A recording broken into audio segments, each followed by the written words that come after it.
All right, I'm going to call this Graham County Board of Commissioners meeting to order. That sounds great.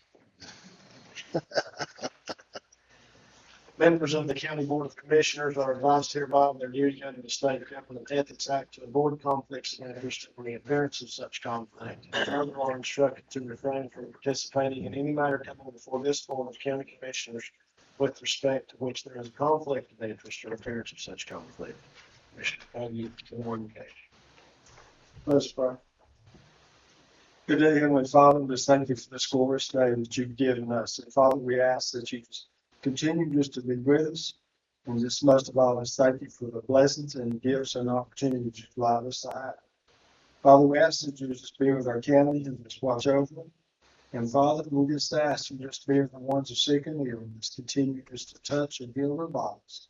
And Father, just watch over us and just give us the understanding and the patience and the wisdom that we need. And Father, we ask that you just continue just to watch over each and every one. In your precious and holiest name, Jesus Christ, we pray. Amen. Amen.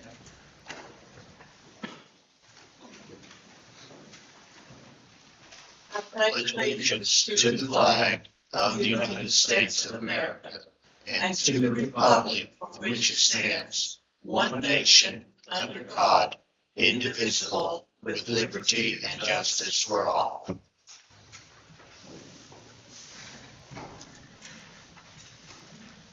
Any changes to the agenda? Yes, sir. Number 5A will be read at John Caldwell. And number 11A, I left out public comments, so we'll add public comment there if that's pleasing. And under number 12, number K, new or old business, I had to make an announcement about the new ambulances that are coming, so that should do it. Do I have a motion to approve this agenda with those changes? So moved. There's a So, favor. Do I have a motion to approve the minutes from the board of DNR on June 3rd, our budget meetings on May 13th, May 15th, workshop session on May 21st, June 18th, regular meetings on May 21st and June 18th, budget meetings on June 3rd and June 10th, June 12th, and our annual meetings on June 11th, June 27th. so All in favor?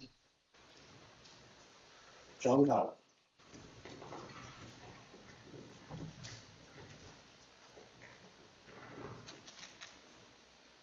We are here this time.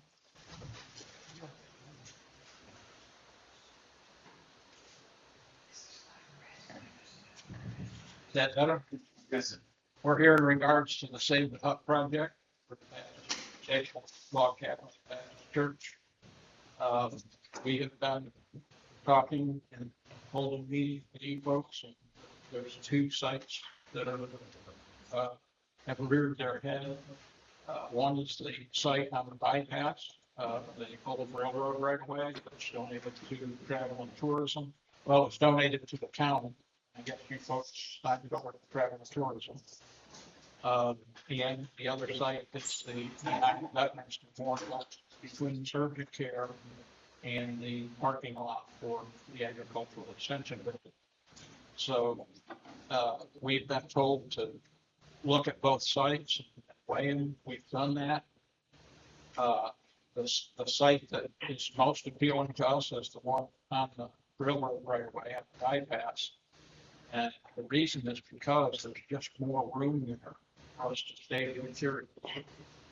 So the other reason is that our proposal is to turn this over. We want to establish a guild for craftsmen and artists that will take over the building, and then they can, through their sales of their arts and crafts, can donate a portion for the maintenance of the building once it's put back together.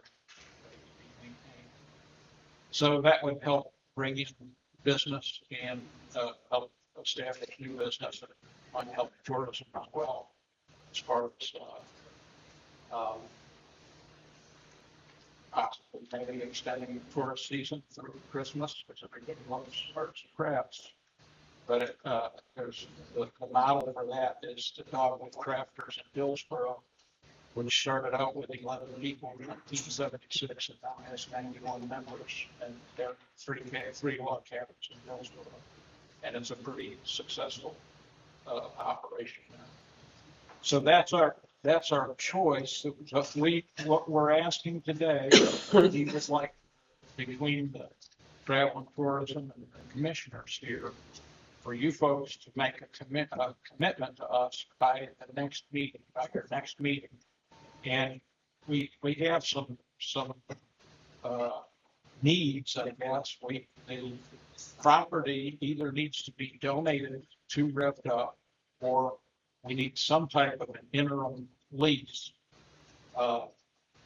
It's got to have to be a very affordable lease in an interim until we can establish an artist and craftsman guild, because our vision is that becomes supported through donations from the Arts and Crafts Guild, and get the building that's maintained that way once we put it back together and have it ready to go for that.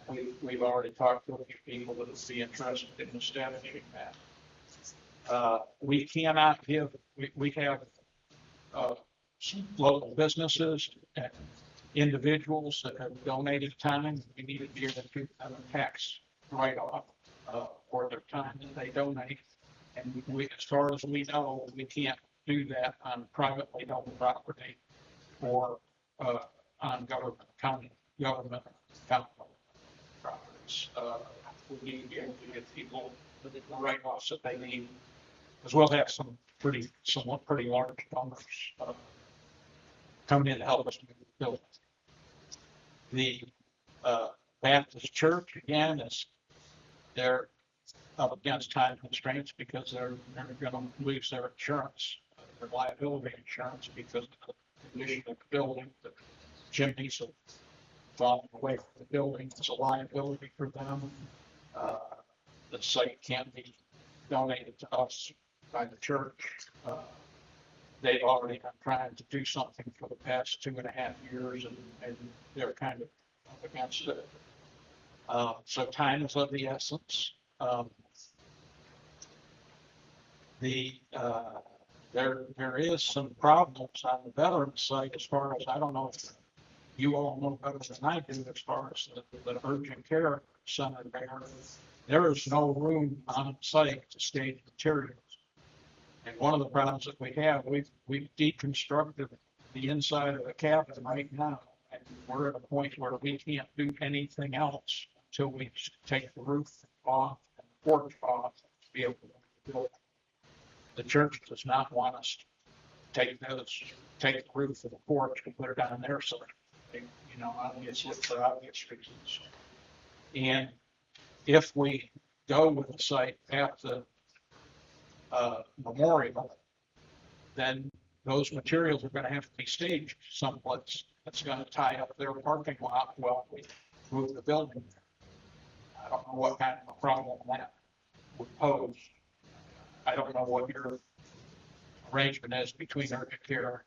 Well, they'll retain the use of that entire parking lot of their lease, so it will, without question, be a problem. Okay. I agree with you. I don't think that site's ideal. The site on the railroad grade is better. Right. And I mean, with the urgent care going right there, and they have, it's their parking lot.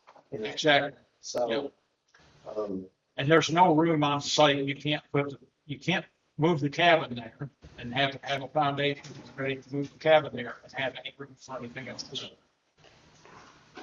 that would be a huge problem. It feels to us like travel and tourism does not want us to have their lot either. how do you look for a third option? We can't have private property donated. And we had one other option, but the folks wanted to lease the lot to us at a high rental rate. And we can't give people tax write-offs if it's private property. it has to be something that's donated or that we have an interim lease until we can establish a craft or our craft guild that can be nonprofit, maintain the building.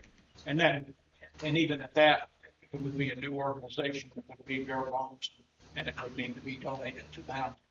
If we just use it, if we just had an interim lease, you know, to support it, while we move the building. But either way, that's what we're up against. We just wanna know, if we can't get a site, then I guess the cabin will be torn down. And I know that we have asked, we told them that we would ask you for a commitment by your next meeting, 20th of August. And they want to call us on the 21st, tell them what we can do. What sort of commitment are you asking from the board? We need to either know that we can have one of those two sites. If we get either one, we'll try to make it work. We don't have any control over the travel and tourism side. That's Okay. been the travel and tourism board. Well, any meetings that we've had with travel and tourism, they keep throwing up roadblocks. They want like audited financial statements. They're saying that it's gonna take months and months before they would ever make a decision.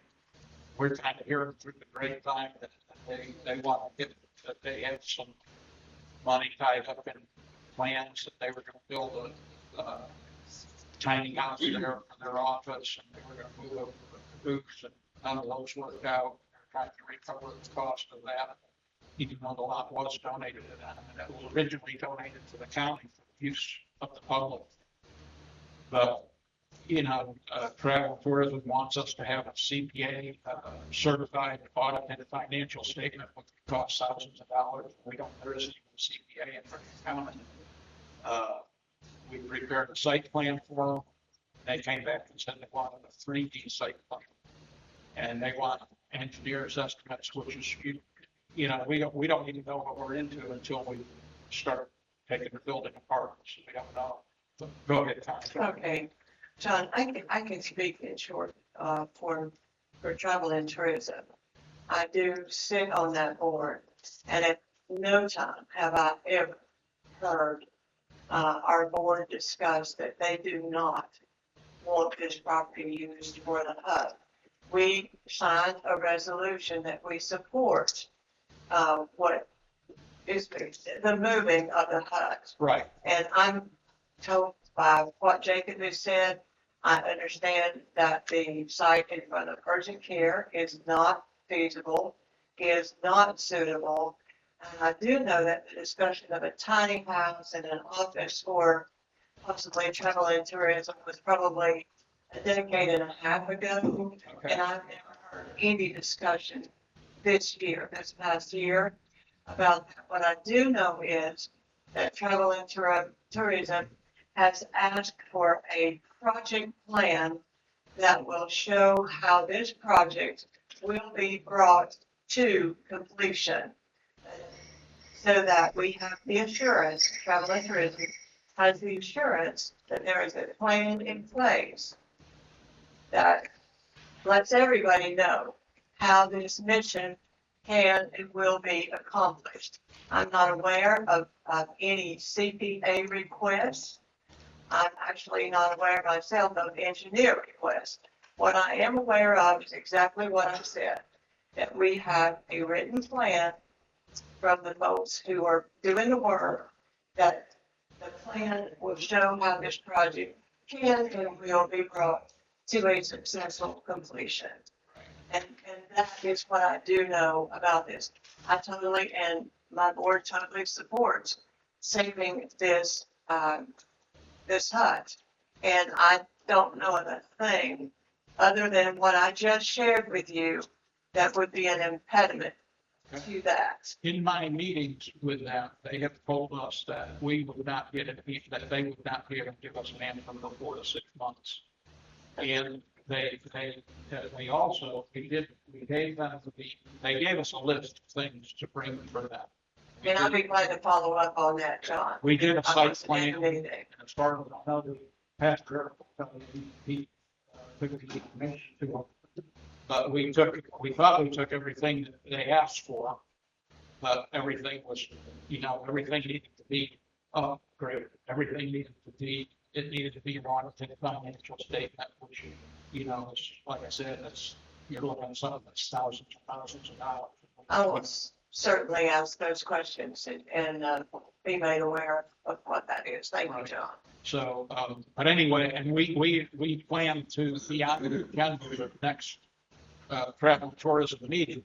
And don't get me wrong, because I'm probably listening to hearsay and things that we get through the woodworks. You know what happens when you assume, so, and I'm guilty of assuming. But we also, Scott Hack is here, who will be in charge of the moving of the building, if you have any questions for him. But that's basically, we just want to know, we just would like to have some type of a commitment as to whether we can move forward or not. And if we can't get a commitment, then we just need to. I do know that I signed a resolution at Travel and Yep. Tourism to support the project. And we also have a lot of support from the church as well. I think the whole county Yeah. is. And I think everybody's behind it. I agree. And you can understand that we're kind of in between.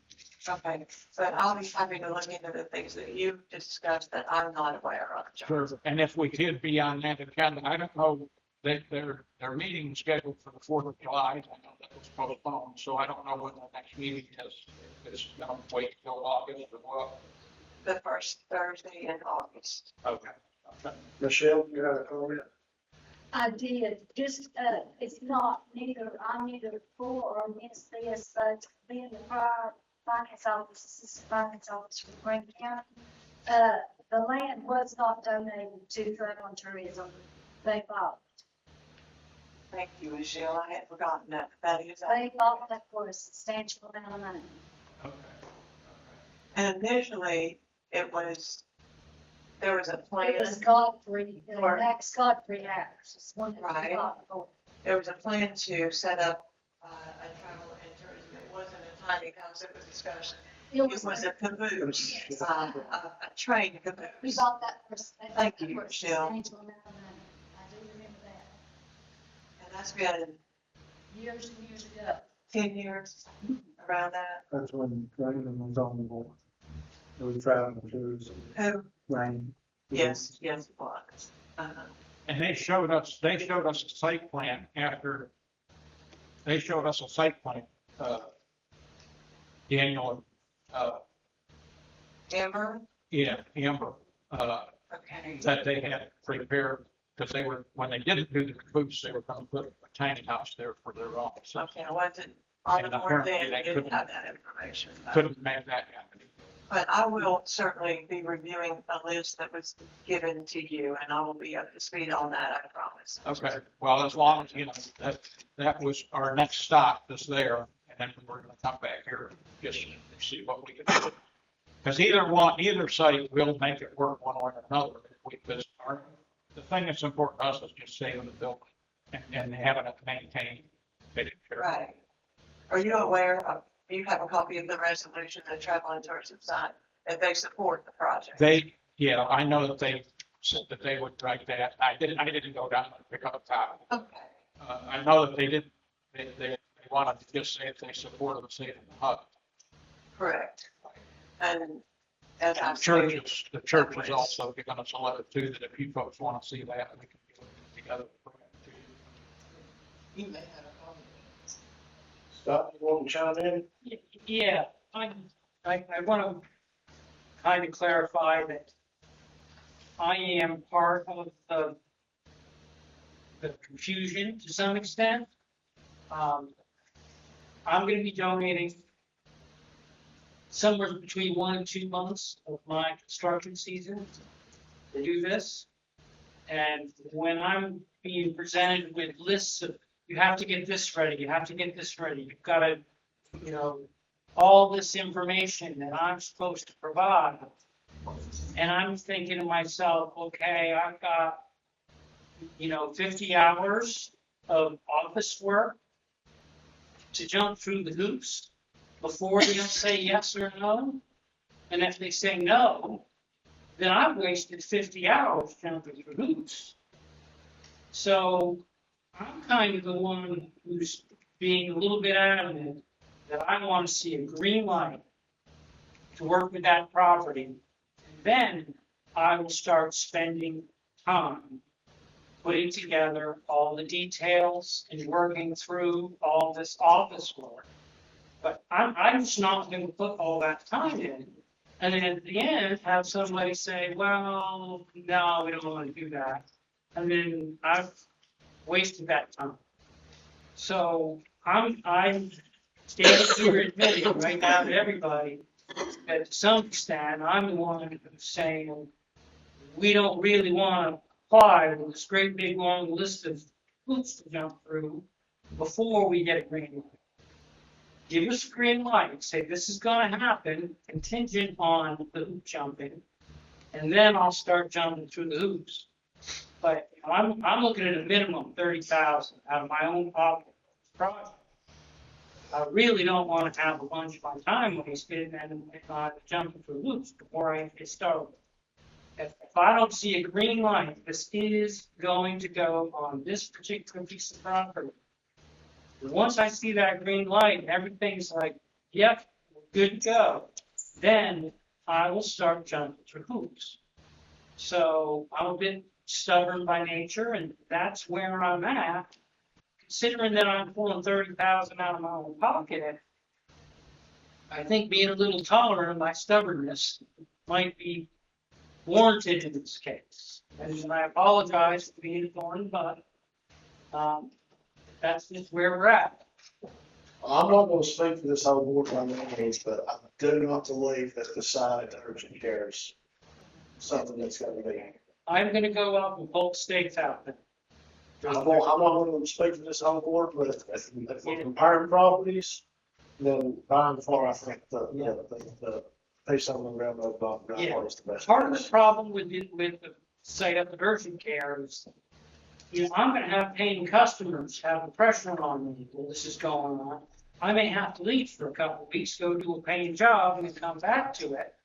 And, that having material stage at urgent care, and I've got to run off and take care of something else and leave it for a couple of weeks or whatever. It's the urgent care site is busy where It's just gonna get stopped, and it sounds like to me, all that they want, I mean, according to Connie, anyway. I just speak. Is a really scope of work, and I mean, scope of work for me is a building sitting on a foundation. Now, what happens after that to get, of course, utilities come in, the foundations get done, all kinds of things are part of that. But when you start finishing off the building and making it ready for a final use, that's not in the scope of work that I'm planning on donating. So, to some extent, the building needs to get on site, be sitting on a foundation, and be prepped, but not prepped for its final use. We can start moving the building, and there's several months to work on the second phase plan. There's no reason to say we can't start getting footers done. I've got a guy who said he'll do the footers and get the foundation ready on the new site while I'm getting the building ready. There's no reason why we can't be getting foundation prep and building prep to move to the foundation before we have all the final details all the way through the completed project. is Wrapped Up gonna be the nonprofit behind the whole job? We're gonna be the nonprofit that gives the people the tax write-offs. Yeah. So what we don't necessarily want that to be something that would be in our name forever. And we're willing to set up a crafts and arts guild and get them started as a business, because then they would be able to maintain the building. If it needs to go through our umbrella, I guess we're open to that, but we're not doing it. We're not after it looking for a piece of property for Wrapped Up. We're after it looking to save the hub and to get a business in town and get it set up. So, and it doesn't matter to us how it's done, but we can't get a tax donation on a government property. Yeah, as far as I know, I can't donate to the government and then get a write-off. Actually, you can. Can you? Yes, you can. There's a provision for a donation to, a municipality, and as long as it's for a public purpose. Yeah, I I looked that up recently about that. I looked it up recently, and that's the law. Okay. So that helps.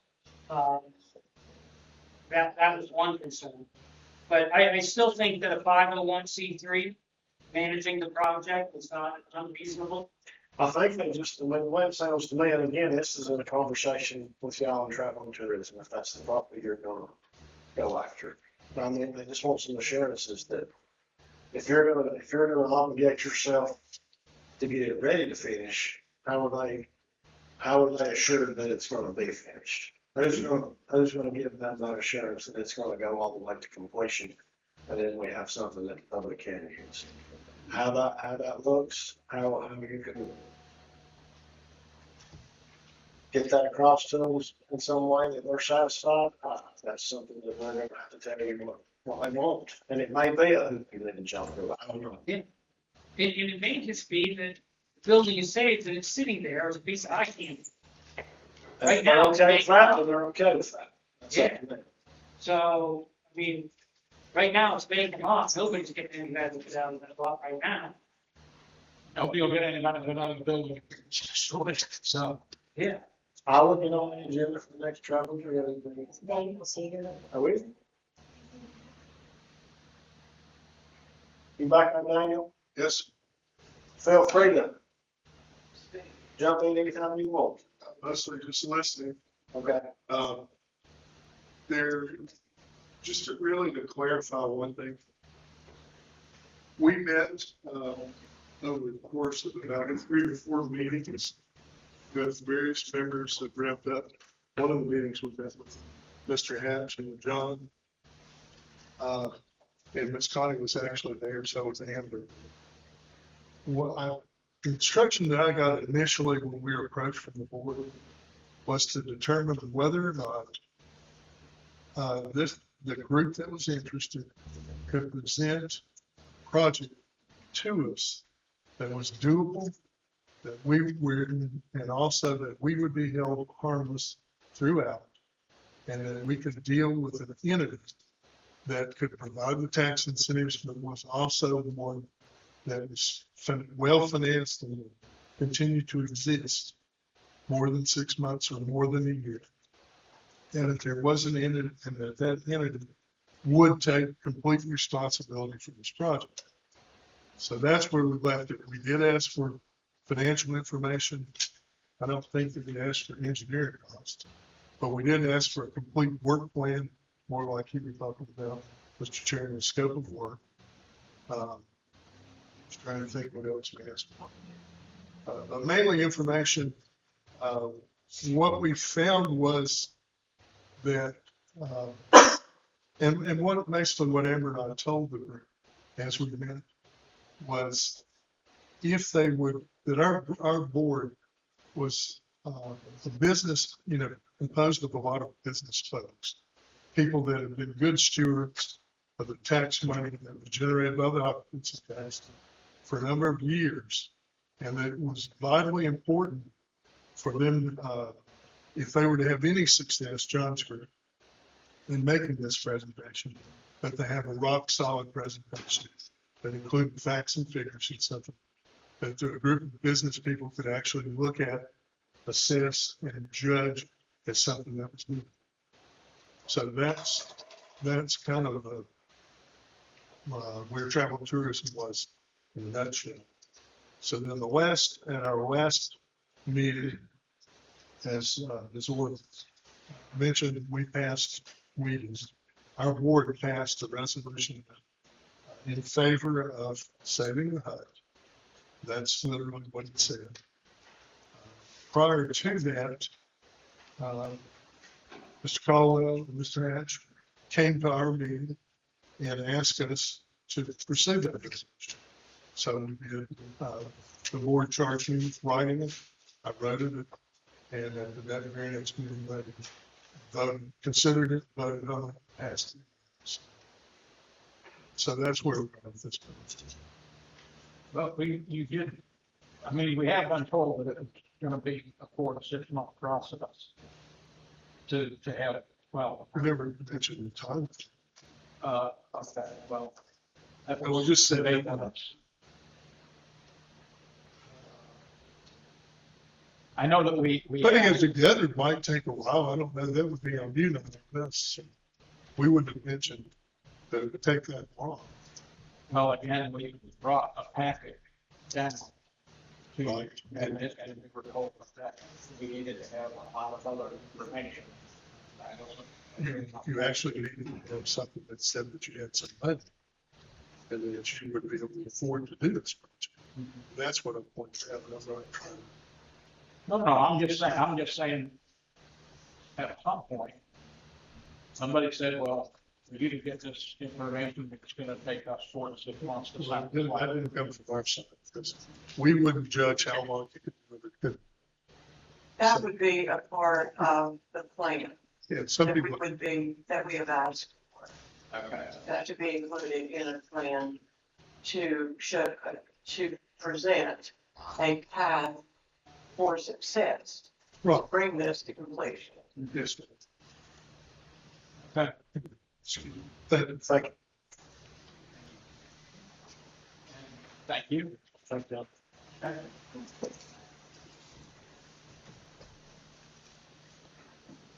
Josh Farmer.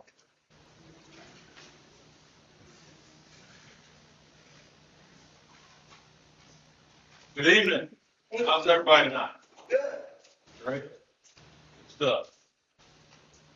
So, for those of you who don't know me, I'm Josh Carpenter with the Mountain West Partnership, which is part of the Southwestern Commission, and I am happy to talk with the board tonight about a contract I've been working on for the last 6 months, really longer than that. I've been working with the board and others to really provide economic development services here in the county to help support jobs and improvement of the business and industry. So, been working on that for a while. I'm actually got one of my team members here, her name's Sheem, and she's helping me with business support and retention services. So, I'm excited about the opportunities and how to continue this operation. So, for a small presentation, which go quick, kind of an overview and looking at first thing. So introduction, Mountain West Partnership is really a regional economic development organization that supports recruitment and retention of the businesses in 7 western counties. Now that's a little different here in Graham in the sense that we have a contract to basically help you all locally and specifically support Graham County in your efforts. So we've had a little bit of recent success. We've assisted with several businesses getting some support and access to funding. And then we've been working with recruitment of new businesses, mainly to what was the former Stanley site, what I'm calling the Cheeto building. So that particular site in and of itself, as you know, represents a good opportunity for some great jobs and investment. So that's really the 3 things that drive it after. New jobs, new investment, and high wages associated with the jobs. So that's the intent. That's what you see here with the mission and the vision. Mountain West Partnership is dedicated to supporting economic growth throughout the region through both the support of existing industry and recruitment. We offer a wide range of services. We'll get into those in just a second. We attract new ones and foster existing businesses to create job opportunities in the local community. So here, what do we do exactly? So what do we do is sit down with businesses and help them understand the whole resource litany of things that we can help them with. So that's consulting services, so providing one-on-one consultations, workforce development, as you all know, helping businesses connect to workforce providers like the Southwestern Workforce Development Board, Tri-County Community College, University System of North Carolina, Western Carolina, all these different entities to help them develop workforce is a major piece of what we do. And then site selection assistance, like I was saying, Cheeto building, the Stanley Furniture building, helping businesses find that as an option or as an opportunity. financing incentives. So talking about, how we can help them find a loan, or maybe a grant, or something to help them support their growth and expansion. And ultimately, marketing the county's business-friendly environment and highlighting success stories of local companies to attract new businesses and help them grow jobs. Next slide. So in this year particularly, so in January, really into December, right before Christmas, the Board of Commissioners met and approved a small business grant program. We developed a policy, we developed, an application and some other things that were the kickoff of that. So in December, like I said, this board approved that policy, which really set in place a small business grant program. What that really means is that businesses could apply for some funding. That if they were going to create jobs and investment, they could get a small grant for those efforts. And so Eli and I and others worked on developing an online grant application, so that's live. Worked with the Graham Star to put that in the paper. That was in May. And so that went live. We had 12 applicants that actually reached out. Some of them reached out directly by phone, some of them emailed me, and others. But at the end of the day, 7 businesses applied. And ultimately, what we're looking at are 4 that were really going to be recommended by the Graham County EDC for that fund. So you can just kind of see the timeline there. So we've really been working on this about 6 months. And so we're excited to bring this sort of slate of potential business grants to you all as a board and start to look at how we can assist the companies in particular. Next slide. So I didn't give you the business name because, we're still sort of in a situation where we want to make some of that information a little bit proprietary. But ultimately, when we looked at all those applications, talked to the EDC, bottom line is that important line is that very bottom one, which is where the totals are. So all the businesses together, planning an investment of $107,000, $670,000. New jobs created, 11. Jobs retained, 19. So great numbers, really impressive numbers from 4 businesses that are looking to expand. These are all existing. These are all local, current employers in the county that want to do something with some funding. And so don't have the funding numbers up there. We can discuss that a little more as we go along. But at the end of the day, some really impressive investment in job creation and retention. So again, that's what we sort of drive for. Other things that we're looking at in terms of supporting, there is a potential new hotel that we've worked with. That would create 5 jobs, invest another $450,000. Average wage of that project is $44,000. There's another new restaurant we've talked to. They already have 5 locations in Jackson and Swain, 3 within the Qualla boundary. They are seeking property assistance, so we're working with them to look for existing property, existing building most likely that they could go into. And last year, this is something that we've been working on for about a year, is that through the Southwestern Commission and the things that we do with the communities and towns, is we help Fontana to develop a project to assist the new owners of Fontana to access some funding, and really the town to access funding for the water system in Fontana. So as you know, it's in a pretty decrepit state, and there needs to be some work done to it. So we've got some ARC funding to the tune of about $700,000 to assist with the new water projects to be done inside Fontana. Great numbers here. Again, $40 million looking at it in total investment over the next 5 years, and 75 new jobs created with that project. So it's a great thing. We're still supporting that and continue to support that, and we'll work with Fontana and the Fontana Resort and the town to put that project together and on the ground. So again, marketing of the community and of the county is one of the things that we do. So talking about the Cheoah site, obviously that's not the Cheoah site, but that's the Cheoah Dam. The point being that we like Cheoah as a name and love that picture of the dam, so I want to throw it on this presentation. But that particular site, as many of you are familiar with it, it's a very large and represents a great opportunity for the county to create some jobs. And so there's a whole system for recruiting businesses to the state, to these towns and communities. And so we work through economic development partnership with North Carolina Department of Commerce to do that. And right now we put that particular site in front of 2 projects, which one is Project Strong, one is Project Springbok. And believe me, I don't come up with those names. Those are people that tell me those names. But Project Strong, textile manufacturer, looking at 250 to 300 jobs, $52,000 average wage, investment still to be determined. Springbok company wants to produce nutraceuticals. Those are, pharmaceutical products you find in any pharmacy that's, magnesium, all your vitamins and minerals. Shit. 225 jobs and $88,000 average wage. Average investment would be $41. It's a great project. Both of those companies are in the due diligence phase. We're hoping that the stimulus site might be, or chill site might be one of the chosen sites. We get a site visit out of at least, and then be able to show that building off to those companies. So looking forward to that particular project process. So how do we market these things? Where are we marketing currently all of these sites? What do we do? So this is a screenshot of EDPNC's sites and buildings database where that building is marketed currently right now.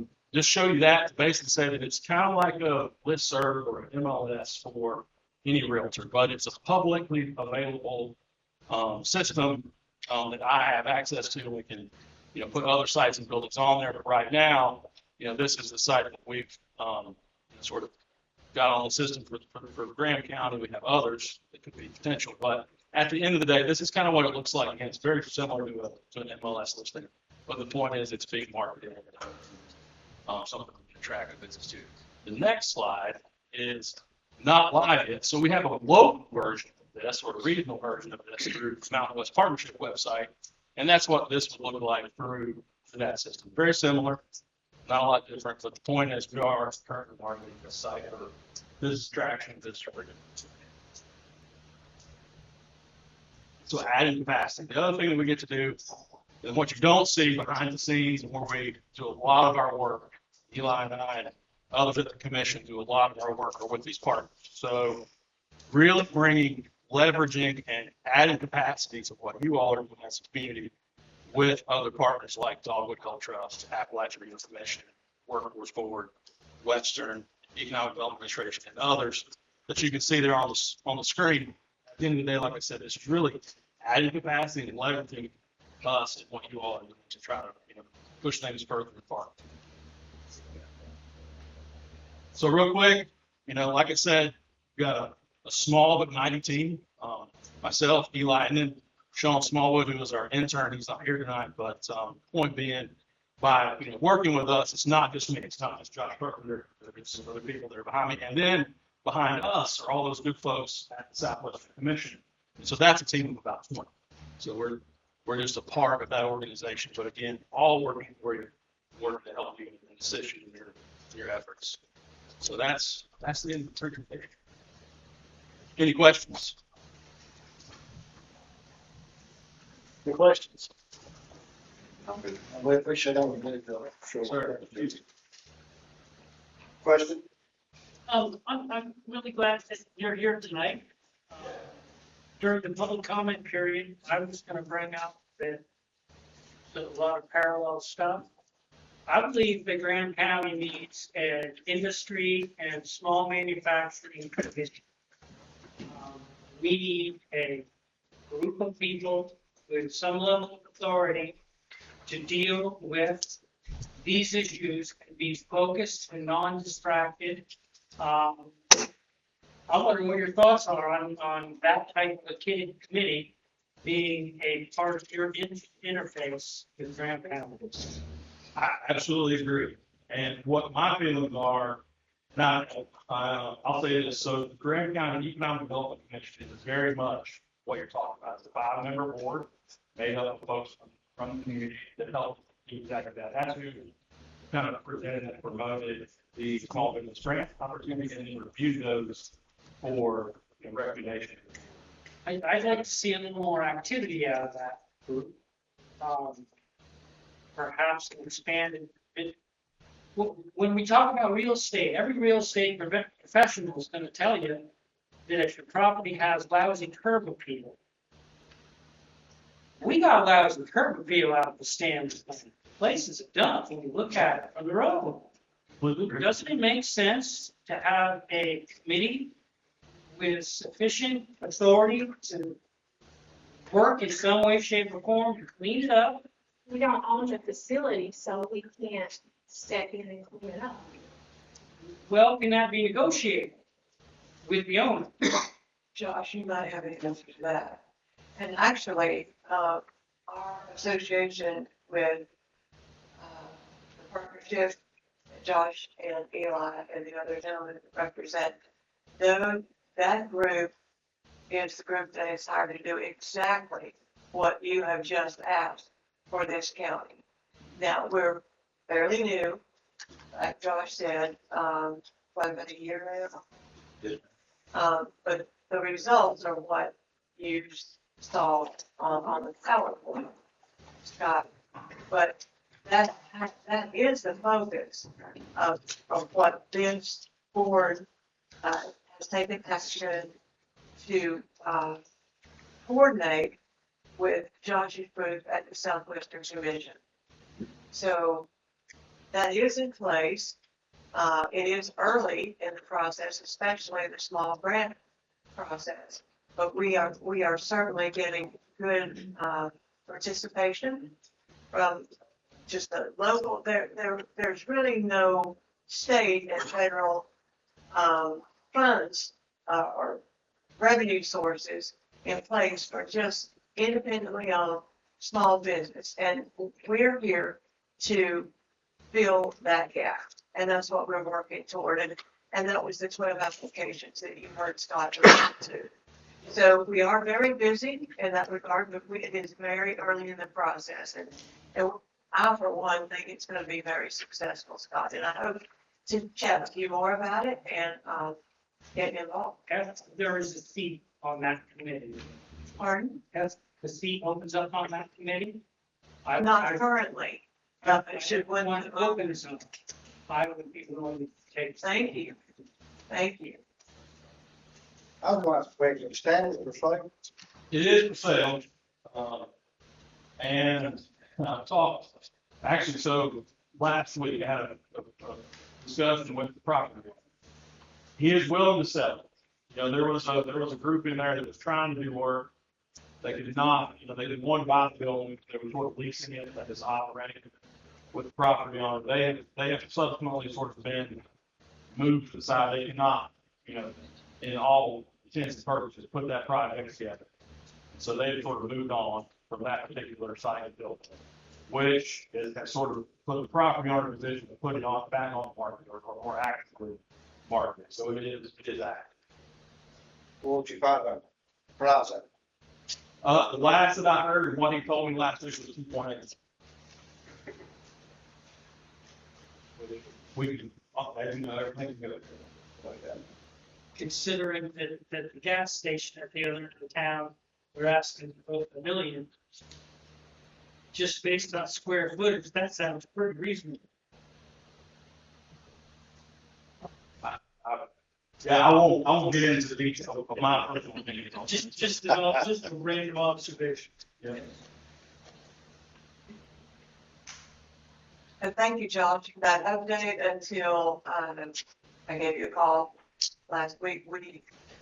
We had information that there were some roadblocks into, right, to answer your question, the property is for sale, and we had some information that there were some roadblocks there, and Josh had cleared that up for us. And spoken with our legislators about that as well. Thank you. Thank you. All I will say is this, we are at least in day-to-day operations that work. That is a spot that in this county of limited topography, geography, access to resources, access to infrastructure, all those things.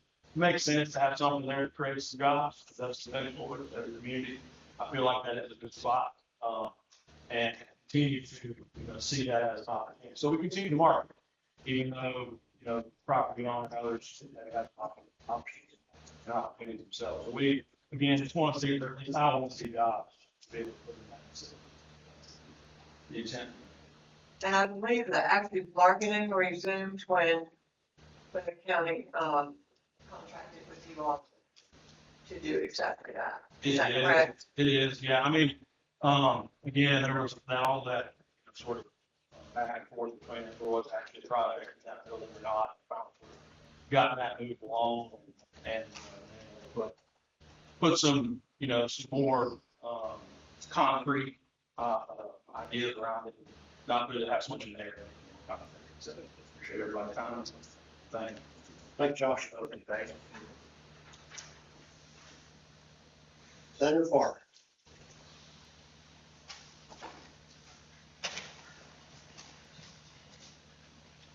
Hello, my name's Senator Farley. I'm here with Brandon Dawson and Albert as well.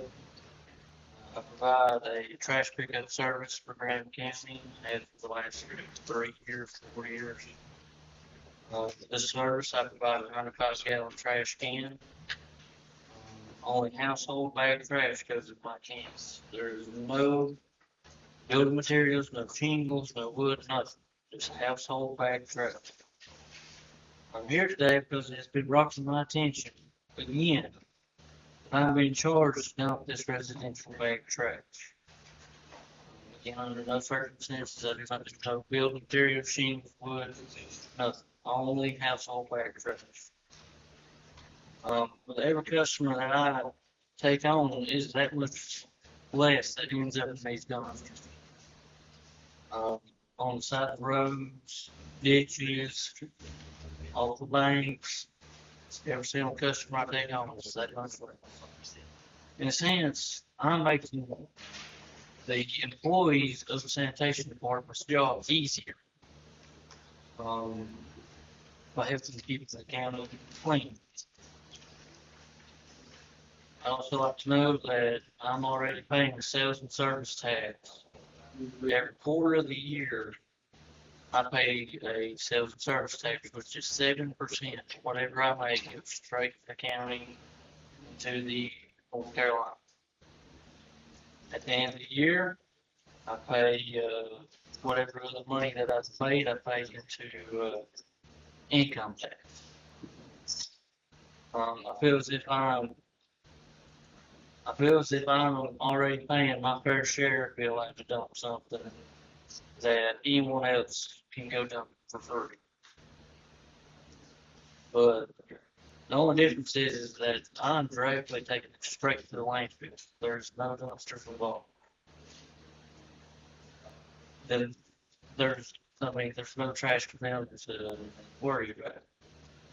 The service I provide has helped the citizens of Graham County, especially the older ones, that can no longer safely get out and do this themselves. So I'm providing the necessary service for the elderly, for rental house people that don't know where the dumpsters are. And just to be quite frank, honest with you, these new charges, I just cannot keep providing these services while also being providing for my family. I'm just a young guy that's trying to make a living and help Graham County be cleaner and more efficient. So I come before you, Graham County Commissioners, to ask that you will maybe work this out or come up with something so I can keep providing this service for Graham County. Is there any questions? What charge are you specifically talking about? I get charged per ton of all of the trash I'm dumping, as if it's like building material. I thought, I come here, start of the year, and I thought we had it worked out. Then July 1st, I got told that I had to start getting charged again to dump. So, my charge right now, just from July 1st until now, is like almost $700, if I'm not mistaken. That's half a month. At almost $700.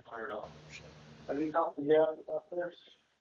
This was in the letter. He's actually getting charged only the actual cost. He doesn't get charged what everybody else gets charged to go across the scales.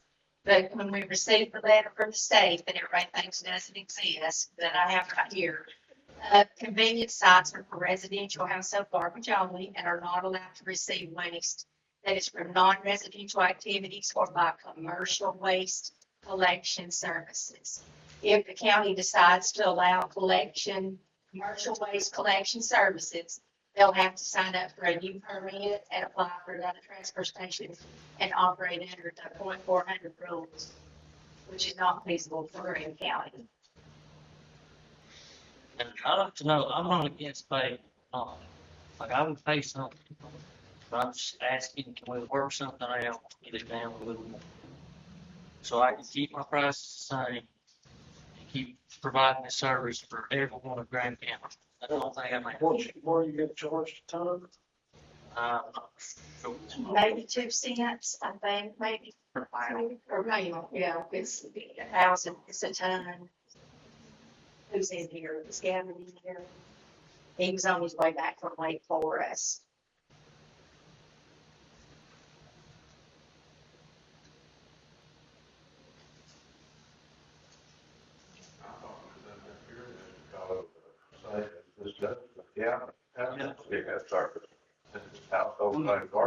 This is something Grand County needs. I mean, I'm being honest with you. I totally agree, but when I got this, a commercial waste hauler, I can't allow him to come across the scales and not charge something. I mean, if you wanna do a penny, I don't know, that's up to y'all. I mean, I'm okay with paying something. It's just, for me to keep doing this, be able to pay my bills and pay taxes, that I have to afford something. I don't use a little jars. I think he provides a fantastic service, but there's a lot of elderly people that benefit from this that just honestly cannot throw their bag garbage in there. And I'm not signed up to speak, I'm really sorry, but I do feel like that with all the changes with our trash, that was supposed to be something that benefits our county. But if small business goes in the hole, providing service for elderly people, it's not really much of a benefit for everybody. I'm not doing this to just break even. I'm doing this to make a living while providing a service for not just, for me, but for everybody. I'm doing this to help not just elderly, but rentals, everybody. We have to be finding out what we charge. So It's 2 cents. is that 2 cents for? I did. 2 cents per mile. For But we paying. need to know who pays what are we charging? This household. That's half of what everybody else gets charged. It's commercial for, so it has to be treated the same, it has to be. Yeah, but treated he's not, as he's not all of the same. Any other commercial provider? All other commercial providers. are I'll say all- this, guy, I'll tell you who he is. Bryson City right now. He gets charged $2 a ton. He's getting probably 40. And he's got over 1,000 customers.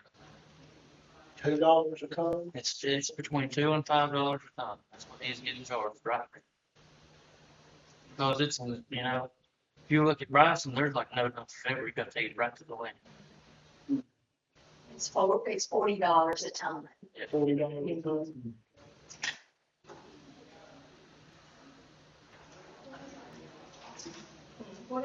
Swain County charges $5. That's right. It's like $5. I talked to him last time that this was brought up, where I was getting charged $60. I talked to him, and he came to me and he said that he was getting paid around, I think it's $2 to $5 a ton. I had to clarify with him to be 100%. What cost Swain County? Yeah. Not sure. It's I'll just tell you who it is. B&B Disposal out of Swain County. Everybody knows him. He's a big guy. He's doing, he's got cans everywhere. I think the $2 a ton is the cost, if it given that the state charges. Yeah, it's at $40 times actually.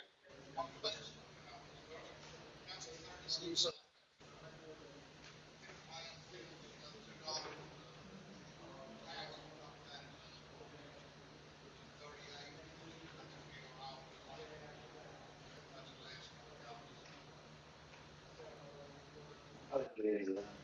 This costing at least before you get something, that's when you're down there. What else Swain County? Yeah. Well, there's certain people that he's picking up for, it's already paying for that with their property taxes. Absolutely. Like he hauls for my parents, and he's very thorough about what's in those cans. I mean, it's the same stuff they was throwing it up. So wood, nothing like that, strictly bad trash. Just going in right up in this one. That's They it. all buy it, they're not paying, I think I heard it be free, but the difference on paying for all. Yeah. What does the law say we have to do? And if Swain County's doing something different, Well, he's charging the $2, is what he's saying for a ton, right? I'll have to clarify. No, over Swain County, Gavin. I'll have to clarify, but last time I talked to him, he Okay. ran $5 per ton. He's saying he doesn't care to pay something. We just need to find out what that something could be. yeah, we just don't Yeah. want to break the law. No, yeah, I can't legally let a commercial waste hauler go in and not pay nothing. If we do, we get the ticket. Does it have to be called commercial? Uh, Does it have to be called commercial? He's doing it for profit. Yeah, he's doing it for profit. Well, I just like that, oh my God, y'all take $5, they don't cost us. Like, Deputy was giving him the school pay the hour ago. If I say I was the, what can I say this? I'm a service that runs on donation. And he did this service. Let's not do it on there. I'm sorry. And I think if it's a service that runs on donation. We'll figure it out. Let's see. That's what we figured. I mean, We'll figure it out. I'm completely fine with paying something, but all speeding is, I don't think they should, but I'll fit. Well, we pay for this transfer special already, it's from our home. Yeah, because I mean, I pay a quarterly tax every 3 months and then. We just gotta figure out what's the minimum we have to charge, Okay. whatever that is. Yeah. I'm not even motion to talk to you doing, we get it figured out for you. Thanks. Second. No more bills to it until we get it figured out. You say something. I'll second. Thank you.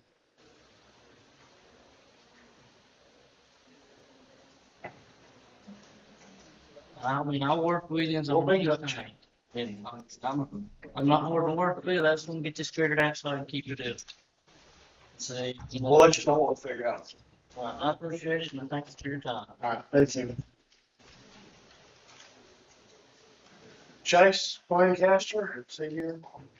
It's not here. He may come in a little later, he was supposed to come in, maybe closer to 7. Gavin's on the agenda.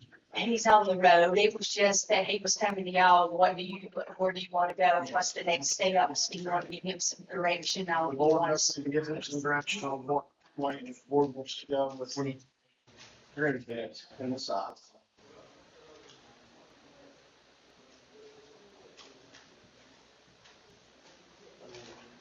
We'll take a recess to the county board to skip this discussion. Yeah. How will we find this? She's been telling me. I think she's headed back this way.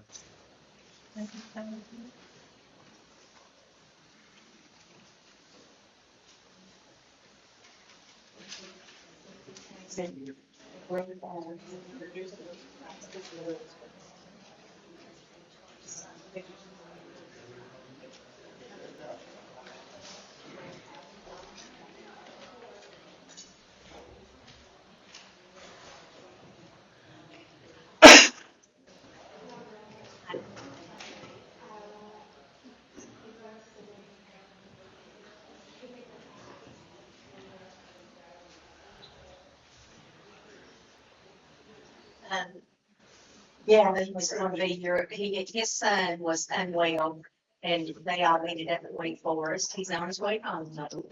Thank goodness for that. He just needs some directions. Do you want to go for the new building right now, or we want to lean toward, and do you want me to go ahead and start on, Bear Creek side? We just need direction, which way do you want sanitation to go?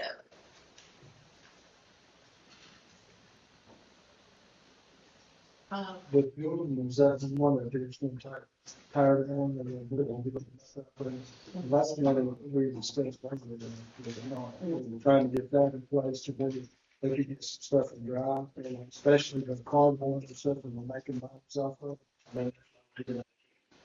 Who one of the board decides to do was the drink in, and the board was the builder of the same house. the direction for the trash sites is what I think we need some guys. Well, which wants to start prepping? Which ones? To start prepping for me and opening. I go back to the Bear Creek side and Gladys Creek side, which is what we spoke about earlier. And rotating, the days that the sites are manned. We, Snowbird and Bear Creek, right? the burden sites are manned. Well, I don't know if it's determined, but I have potential power access to the Bear Creek site already. We just have to get the power down to the building and redo the site and redo it, make it a little bit larger, fix the fence, and if that's the way the board wants to go. We just don't want to stalemate. You want to go ahead and we still get several calls a day. Nobody's angry anymore, seems like, but we are getting several calls. They just want to update. we're just gonna stagger the opening of the sites and do one at a time. I think that's what everybody had kind of been talking about, staggering maybe 3 days a week. I mean, as far as the prepping and the opening, like, work on getting Bear Creek fully operational again, and then move on to Snowbird getting it fully operational, then we not be determining what to do as well. It would be easier to do one at a time, just because of the fencing and prepping the site.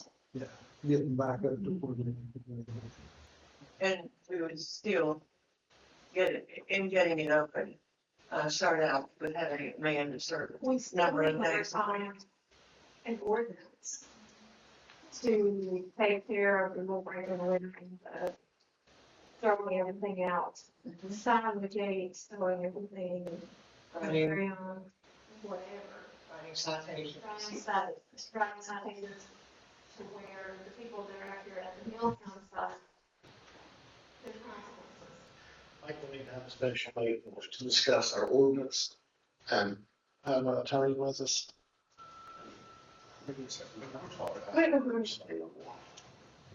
Have Jay with us so we can talk about it. What we can do, what we can't do, what we should do, what we shouldn't do. Make it more efficient, give it more teeth. And I've got a question. Does Mr. Farley take what he collects to, where does he take that? The main The transfer station. The transfer station. So what you just read right there said that the convenience were not capable or could not take bag or garbage in any kind from a commercial collector. So that prevents him from taking it to the other sides. But if he takes it directly to the transfer station, I think you could adjust what you charge him to whatever you thought was fair. Then you can't charge anybody else that just has bag garbage. It crosses the scales. This sounds like We need to vote, but On the commercial, all commercial gets charged. what about, do they get charged separately for bags versus just the grease? Let's let Gavin be here, so I'm not telling anything the way it's supposed to be, but all the businesses that go across the scale are supposed to be charged. To what that charge is, that can be up to y'all. I don't have a problem with what amount. Do we Is that have the to DQ? schedule the charges right now? Is that DQ required? Yeah, But they don't say how much.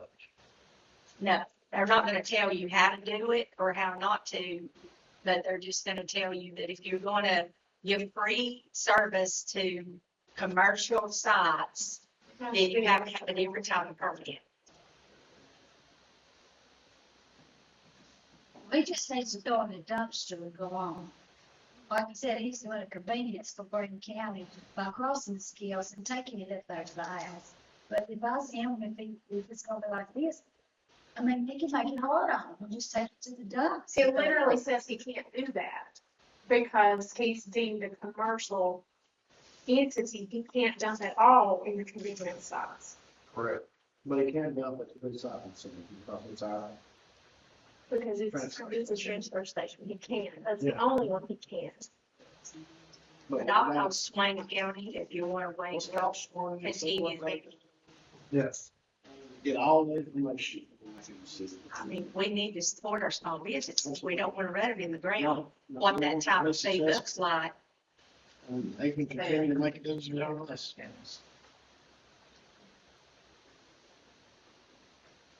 But as far as what you do with the airplanes,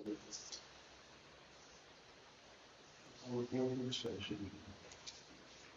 Well, I thought, yeah, What they're doing is pretty important, is cut garbage cans out, put some back. As far as I'm concerned, some elderly people down Old Main, I would pay for them to have a cat, because they can't take it up here. And our business is gonna get better. And they're helping us take it out. I mean, you know, in a holler, nothing, it is residential garbage. But I plan on, I've been thinking about it, like, if you get the garbage gun on Black Creek, I've got another law. I think about getting her garbage can bigger. You know, if they get some lined up anyway. And then when more people do that. I mean, and they are taking the youngest, you know, place, and it is, we pay taxes on it. Now, man, I'm just thinking it's time to get our gigs, so it's more convenient to make it. All of them, all our dry stuff. And yes, we got food. So that's cheaper on it. I don't know what's the benefits of the grand jury. So, I mean, it's getting a little worse now since Line Street's done. For me, that's handy. Now, I know, like Kim got laws she's got to do. I just want to kind of throw that in there. That's gonna be more than that, I think, than the other right now. Just gonna kind of say that. And even if it is commercial, you guys can determine if it is a commercial business and transporting household trash versus a different type of My business. business is way out between the two. Thanks. If we've got that, we have to do that. Because of the things they said in the charge, for sure. Could it be amend your ordinance? We can include all this in our ordinance. Get rid of that.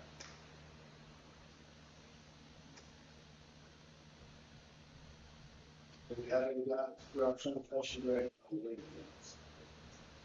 And make it in size.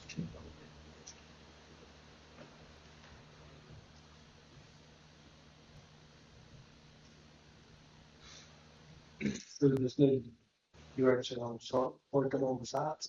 I'm playing up, and I'm playing on schedule one. Yeah, what are, That, you know, if we're starting working on Mercury, get it set up to where we can get it out in operation. And then have it open on our rotating schedule like we had talked about. And then after that, move to Snug Road, work on it, and move it in. Keep working until we get them all set up. And then we get a rotating schedule set up for the whole thing. And then we post the days and the times that they're gonna be open on those days, and it'll be something like that. That makes sense, and America's gonna be the quickest one to get open because it's already almost ready. No, we met over at the shop here a couple weeks ago. There was, I don't know, 12, 15 of us over there, and Gavin was there. And he called me after it was over with, and how they talked about maybe you man them like 3 days a week at this one, and 3 at this one, that you might be able to go with like part-time help. Not let them get over 30 hours, and I guess you ain't got all these like benefit package. That cuts it way down. But regardless, this is my opinion. If you man these sites, you can't leave them open at night. That defeats the whole purpose of man. Because they're going to come in overnight and they're going to throw stuff out.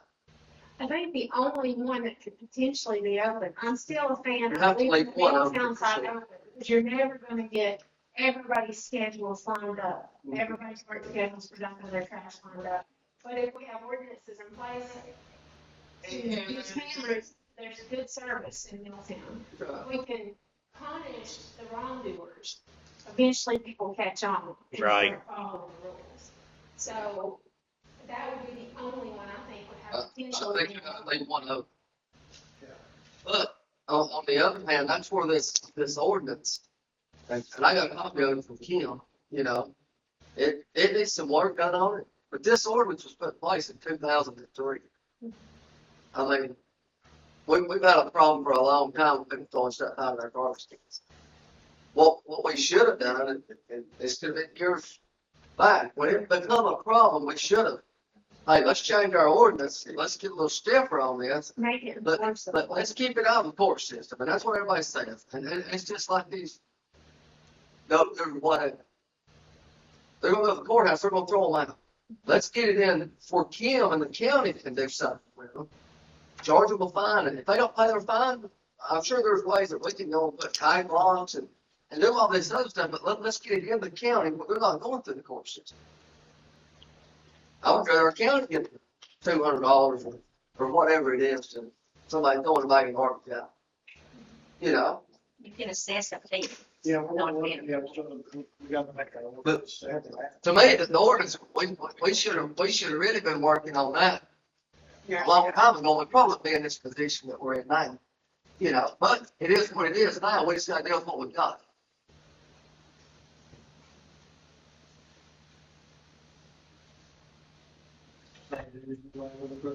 I agree with, I'll put that in for a motion that we start with Bear Creek site. Get it up and operational, dates and times, and then, move on to the next site. You're saying. And thank you for your suggestions. However, More than how much it's gonna cost us first.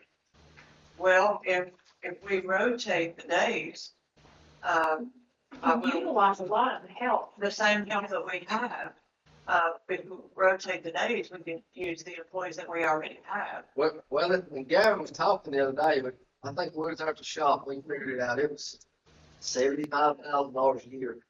Is what he was figuring it's going, and that's with, I think, maybe 4 benefits for 2 guys. And then when he called back, it was, you know, we could do them part-time and we wouldn't have to pay that. So he was saying around $30,000 a year apiece. So they'll push it down to 60. There was something, I cannot remember what it was. Staggering them around would be Yeah. cost saving too, because you're not. Use the same.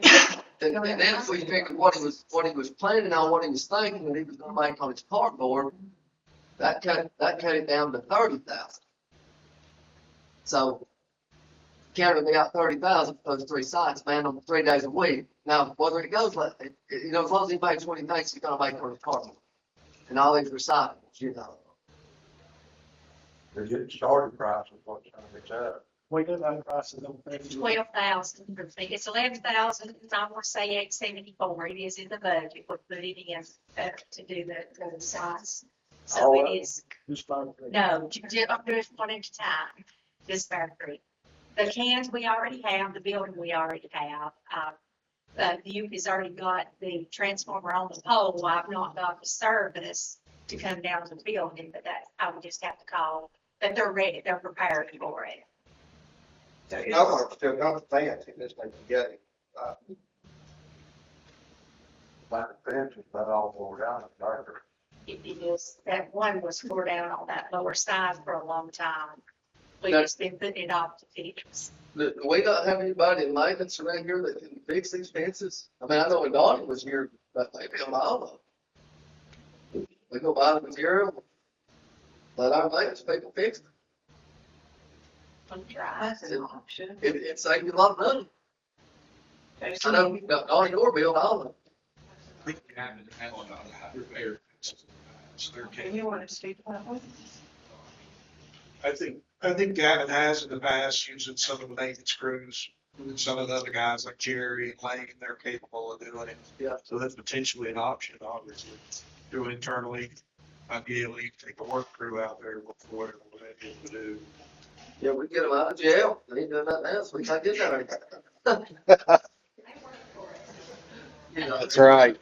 That doesn't even work around here. As many cans up there because you're gonna cut off Cherokee County from illegal dumping. So that is a lot of where it came from. Yes. It's Talkton area, Cherokee County, and they were just struggling to do the same thing because they moved their site so far away. I got it. but that will cut down a whole lot on the Burberry side. Now, we were talking about Gladys Creek in that Mapleton. It's not big enough to put fences up, and gates and all that. But once we got to look on the map, it is, that property's big. I mean, the county might want to talk to them, maybe expand that all down in there. Just need to pay on this, a little bit, all what they're talking. Actually, put some dirt, fill it in. That was good enough to pay for whatever they want to do. It's big. Any more discussion on the motion? Motion, you've got a second. All in favor? Any opposed? Can I just ask one question of Brent or JJ? Do we have sufficient cans at Gladys Creek right now? No, it's shut down. Yeah. They're all done. Okay. Yeah. What would be the right number of cans out there if you all? They took, what, 6 or 7 out. And I know when they put them back, they only put 4 back. And every Sunday when I was in church, you look down there was garbage everywhere. But realistically, if you're fencing it, you'll never fit more than 4 in it. But if it's fenced off and the abuse is cut off, it would probably be adequate. But the main thing is once you fence these in and you cut them off of the night, you gotta get that ordinance in place, and it's gotta be right. And that way, when you find garbage outside that fence, and we talked to our sheriff's department, we have Cody George over there. When that garbage is thrown outside that fence, that's on DOT right now. That's part of the county. Now, once it's inside the fence, the sheriff's department can't do nothing. That's up to the county or the sanitation. But once it's outside that fence, they can write a litter ticket or whatever. Well, we got to get that ordinance fixed for inside and outside. I mean, and when you do it, don't put a $50 fine on it. $50 ain't gonna slow nobody down. If there's something stinking on the back of my truck, it's gonna cost me $50, I'm gonna throw it out. But now you put up about $250, I'll think that. Just big man on the street. Put some good fines on it. Can you make a 2-mile piece of candy butter and get blood out of there? You right, Judge, in the first ticket, show it start. Yeah, that's right. Any other discussion on the ordinance? All right. Thank you all for coming, everybody here. Every input. We need everybody's ideas and everybody's thoughts. I'm sure that will be done. Jackson Marina. All right. Good evening, Commissioners. Good evening, everybody. I'll go down my list. You should have a project manager's report in front of you. Item 1 is the Justice Center. I think we left last month. They presented during the workshop. They presented those other 3 properties the commissioners were wanting to do analysis of. And I think from that point, the commissioners were looking at maybe doing a public hearing and getting a decision moving forward from that. Has there been any decisions or actions taken about it? I'm hearing on that. Project, I'm not really that scared of that. Needs to be scheduled. Sorry. No problem. That's exactly what we need to do. So appreciate that. Item 2, we'll start with the next 3 actually are going to be covered with slides for the 3 CDBG projects. So I've got some updates on our slideshow here in the back. Some people may not be aware, this is what we're going to be talking about. We're doing the 2 homes under the CDBG NR Home Reconstruction Grant at 708 Mount Creek and 297 Cottontail Lane. Then the other CDBG grant is the one that's CV, it's the response and preparedness needs. That's the Graham County Senior Center Kitchen Expansion. Then we'll, at the end of that, we'll do a little summary and take questions if there are any. Again, important project for the county. It's basically telling you a little bit about the CDBG program, Primary objective of the program is to develop viable urban communities by providing decent housing, a suitable living environment, and expanding economic opportunity, principally for persons of low and moderate income. And that is a housing act that has been enacted and in place. 708 Mountain Creek. This is your exterior, really close to being done on the exterior. You can see the south elevation. Pretty much complete other than some site work and some handrail work as we go through the exterior slides. South and east elevation, there's some steps to that deck. Continue with the exterior. This is the north elevation. We do have an access door that'll need to be built. Again, as you see the entryway, a lot of changes from last time, pretty much complete other than handrails. And like I said, some entry steps to get into that area. That is the exterior of 708 Mountain Creek. The interior, they actually came today and are spraying the texture throughout the project. But this is a little bit outdated, but not by much. This was yesterday's photo, and today they're spraying, spraying the texture. From there, obviously, all your MEP is completed, insulation's done, sheetrock was in. Now, with the texture being sprayed, we'll be able to move forward with all the trim, start the trim and painting, and work on finishes. The cabinets are also going to be here probably tomorrow for this project. We're moving along really well, getting a lot of progress as we're going forward.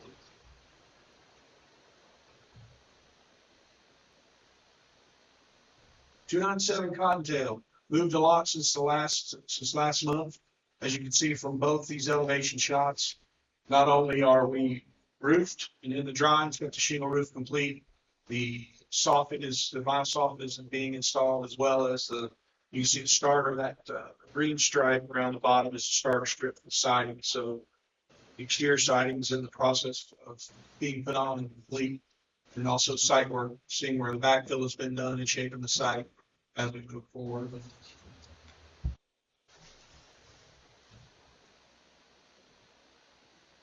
Again, your other elevation shots with the progress showing site work, siding being started, corners installed, and also the front entryway, working on getting all that complete and trim for the siding installed. A lot of progress there as well too. Inside is the rough-in, which is also good. While we're doing the outside, we're completing your mechanical rough-in on the left and electrical rough-in on the right. All just started this week, so actually decent progress. Mechanical's complete. Electrical's just getting started. It's the longest of the three duration. We will move on to the senior center. Some really good progress. Commissioner Cody had a question last month.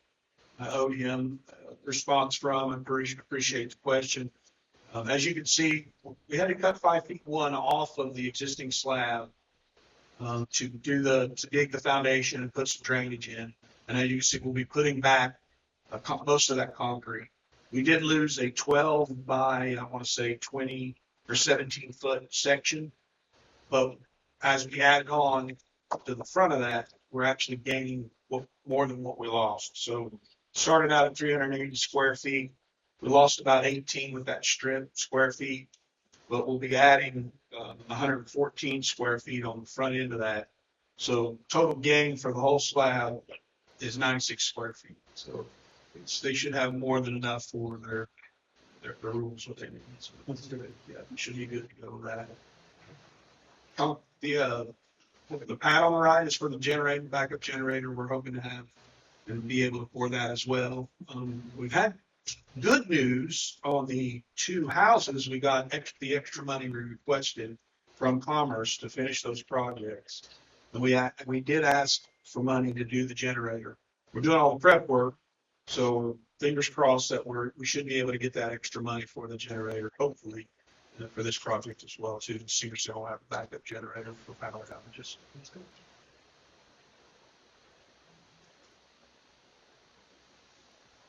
In the interior work, on the left side is where that sink used to be. That had to be moved so we could make access to the new reefer freezer unit that'll have an access door right back in that corner where you see that, the knife hanging unit. That'll all be moved. There'll be a door right there going into the new. On the right is the new home of the 3-compartment sink and wash station. Obviously, it was not even a day down. We took it out in the afternoon as they didn't need it and had it back in by the next morning for them to continue going to work with what they were doing as soupers. So still a lot of work on the inside. We'll put a temporary wall up, try to keep the dust down. Once we start cutting into that wall, we still have some cleanup to do on the old plumbing pipes. Still a lot of work to do. We want to get that door in and everything prepped outside before we set the reefer unit. That way, once it's set into place, we can cut in and everything will be in the dry and start finishing work. Plus, there's still some foundation work on the outside for the self-contained storage facility that'll make up what they lost for taking out the room where the slab went in for this year. So good progress in that project as well, too. 708 Mountain Creek, 63% complete. Still looking at August timeframe for completion. Moving rather well. 297 jumped a lot up to 43%. We would have liked to have been above 50 by now for that August timeframe. But like I said, with the MEP starting at the same time with us continuing the work on the outside, we're going to try to make up some time, hopefully by the next month's commissioners meeting. We'll be really close to complete with both of these projects, if not at least final build with some maybe touch-up work to do. And the senior center's at a huge jump from last month. A lot of that is due to the purchase of the refrigerator freezer unit has been delivered and is in storage. That was a huge cost for the project, but we're at 52% completed there as well. Any questions on the CDBG program?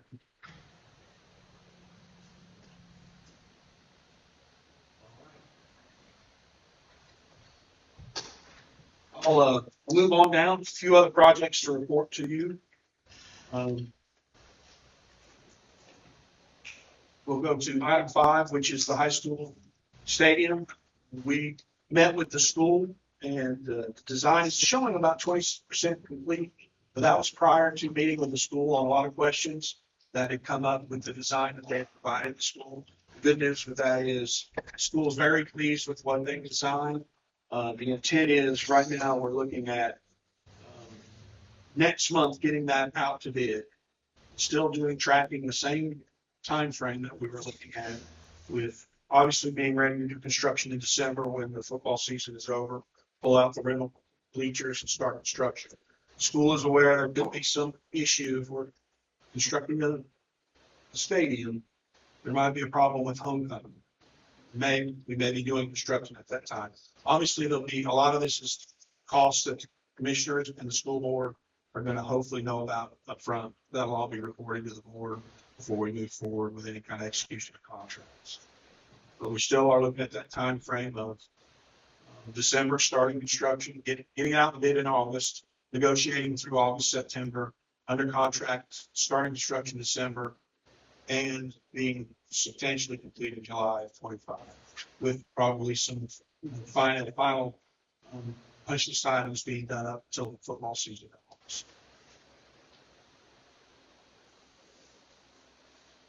Item 6 is the jail. I just worked with Jacob this week on signing the final evaluation and scope of work with our partners, Fleetwood Daniels.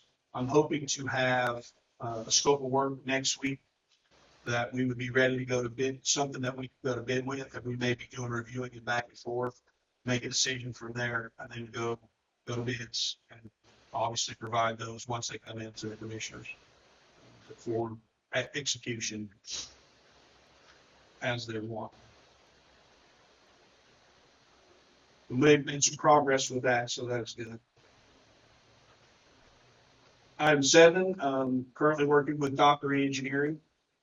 He came out. We had our meeting on site at the end of June. And for the 4th, he came out and did some surveying and getting his design together. We're still tracking either a fall before they close off asphalt paving, or worst case, spring of 25, prior to any problems with the grant limit. That would be complete by that year, by the end of 25. So we're still working good, and we're way ahead of the game on that project as well. And then the last project was the most recent one. We did receive 2 quotes for the roof of the Soil and Water Smith Howell building. Cox and Son Roofing was the apparent low bidder at $20,950 for the replacement with architectural shingles. That is actually a step up in the quality of what was on it.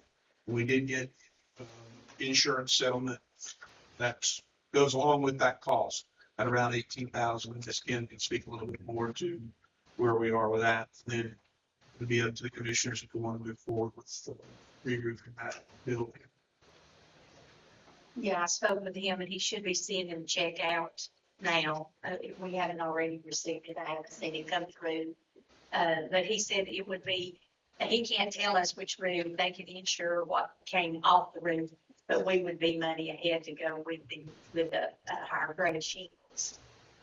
So that's where we were leaning as well. Yeah, that 18 would be the price to have replaced it with 3-tab. And we're looking at going with architectural, which is a probably longer lasting product. And I spoke to Cox just in case, and they said they could get to the shingle part of it 2 to 3 weeks. Obviously, the metal's a lot more expensive. We didn't really talk about that, but that would be a lot longer. That'd be 4 to 6 weeks if we did go with the metal. And it was $55,000, and I think $500 for standing seam metal roof. Architectural seems to make sense. It's not that much more.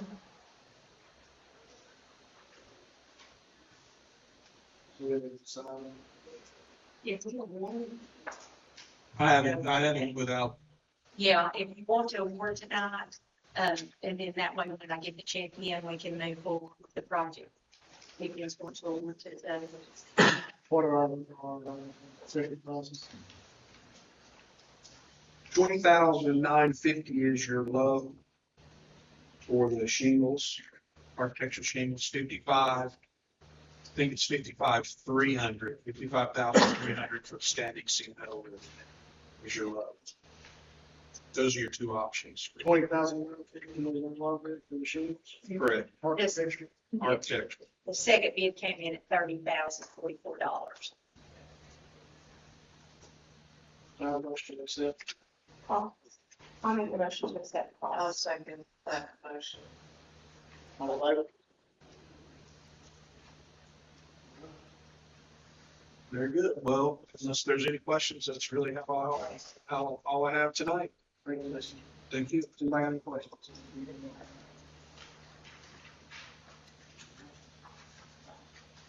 Stacy.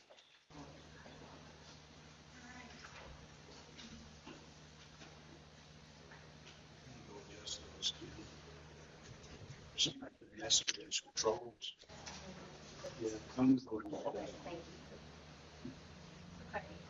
So this is the report for the period ending June 30th, 2024. And I've set up the reports a little bit differently, maybe to help better explain the way that our funds are actually set up. And so I've split it up here so that we have our unrestricted fund balances are that first section. So the common, there are 4 different banking accounts, but the unrestricted funds balance as of June 30th, 2024 is $4,518.95. And if you move down to the next section, those are restricted fund account balances. So all of those monies are monies that are appropriated, and they have to be used for certain purposes or they're just set aside. So all of our restricted funds total $12,731,436.45.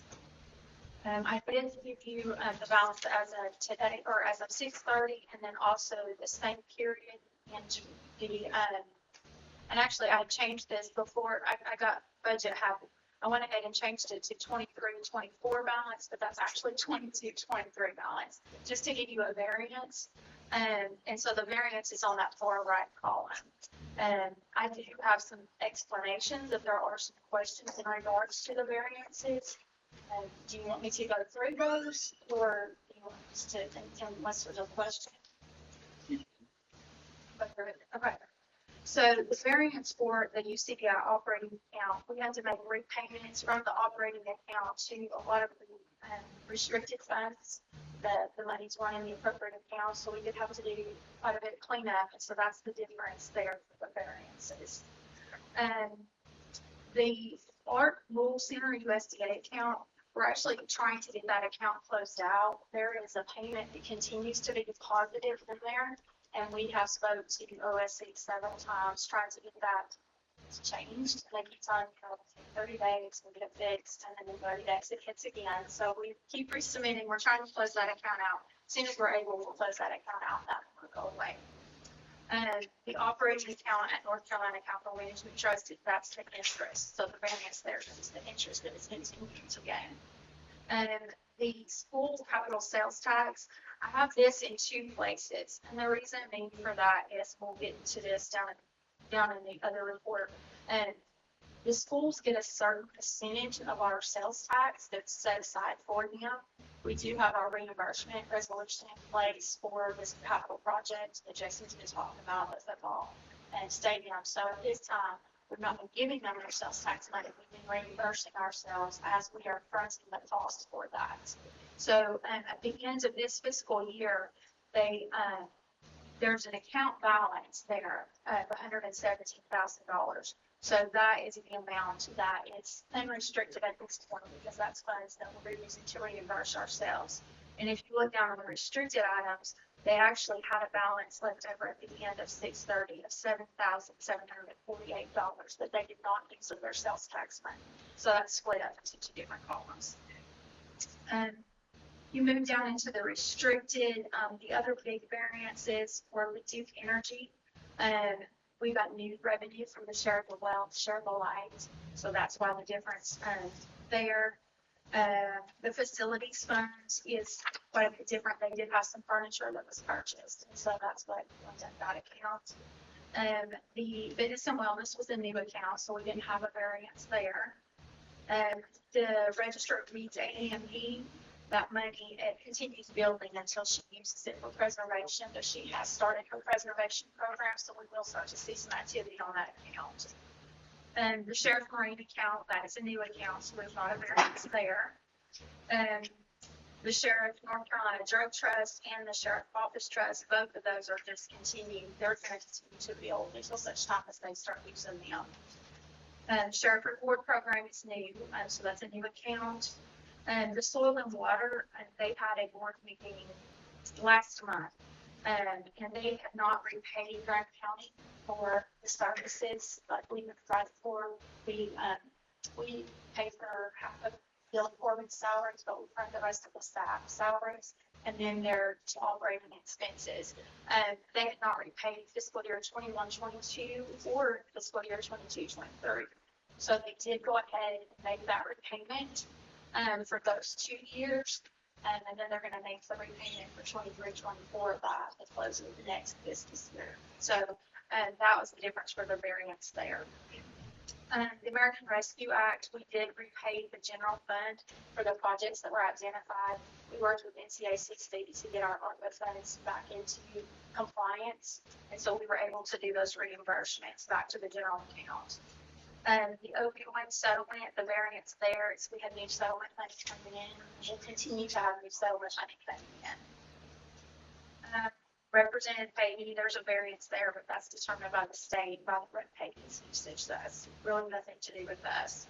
The reval account, they got significant growth. We've been doing quarterly transfers there to rebuild the balance during the non-reval years, so that they will have the balance in place when the revaluation commences in 2027. 911 wireless, we had to, the monthly transfers are going into the incorrect account, again, working with OSC to try to get those adjusted. We got all those transfers made over into their account, and also there were unallowable expenses that had not been reimbursed. So that was the reason for the variance on that. Joffrey Health Trust, we did add the revenue back from a house that we retained before the contract terms were met, so that was the reason for the variance there. The Golden Links Foundation, there was a variance there. We did make the transfer to the general account to repay the general account for the maintenance fees that have been incurred at the urgent care on the equipment that was bought with those funds. And we did only reimburse the maintenance fees for the time while it was operational, not during the dead time. And North Carolina Capital Projects, it continues to gain interest. That's the only reason for that variance. And then the Skiff Courthouse account, the reason for the variance there is the $2 million. The additional $2 million was awarded. That's our bank accounts as they stand, the restricted and unrestricted funds. As far as the income, for this June's income was $662,594.90. Our year-to-date income was $21,737,255.31. And you can see the prior end of the year. Then our expenditures, this is again for Fund 10. This month, June, was $2,406,119.63. Our year-to-date expenditures were $22,932,365.92. Then if you move down to the next column at tax collections, this comes from our real ops report that is provided to us from the tax collector's office. The current year collections, now we're still at a collection rate of 97.19%. Our current year collections for June is $123,831.85. That brings us to a year-to-date total of $8,932,064.80. And then our prior year collections for the month of June were $44,247 or $247.27. And that brings our year-to-date total to $189,545.73. And then our prior year end of year will be down the far right column as well. And just for clarification, we did not have our regular meetings since March for these reports, so these numbers do include April through June. And then as far as the DMV and the VTS collections, these collections, again, this is capturing the time period of April through June. This is the DMV that is collected through the DMV office report. Our tax collector reports that, and then VTS is a statewide system where we get those collections. So for the month of June, we collected $167,940.19. Year to date, that brings us to $654,283.26. And again, the prior year variance is over there for your records. Sales tax collections, I did break these down by month just so that you could see what our collections were. These are paid 2 months after, so they close out February. February is paid in April. So as of our last report, we have reported that January that was paid out in March. So February we collected $229,338.48. In March, which was paid in May, we collected $236,441.98. In April, that was collected in June, we collected $277,424.62. And for May, that was paid, we just now received this payment in July. We received $257,316.71. So that brought our total collections for June to $1,512,000, not for June, but for this reporting period, to $1,521,079. And then our year-to-date sales tax collections, and this does exclude the quarter-cent sales tax. We report for that in a different category, which will be below. So our year-to-date collections was $3,241,125.75. And then again, you can see our prior end of the year numbers there, and that's what we're tracking column. And The next column is where we report the quarter cent sales tax. So this is the money that is set aside for the sort of capital projects account for the purpose of the courthouse. And this again is for February through May. And our total collections there was $95,392.74. And since inception, since we put that resolution into place to start setting that quarter cent aside, we have collected $1,360,705.12. That is in an interest-bearing account at North Carolina Capital Management Trust.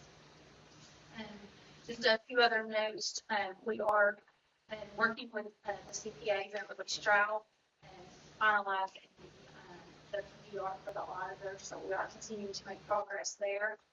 And then as far as grant updates, we have revenue coming in still for the CDBG-NR grants.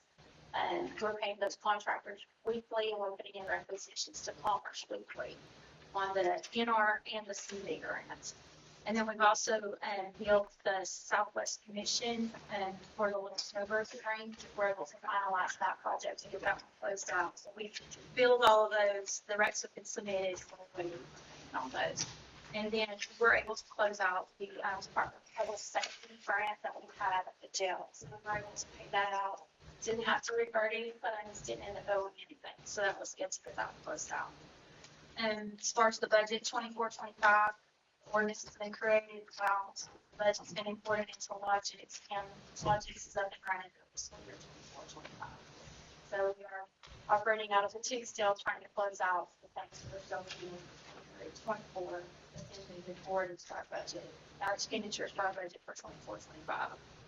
And I was hopeful to have the one amendment correct for 24-25. It did not get that accomplished today, so I'll bring that to the next meeting.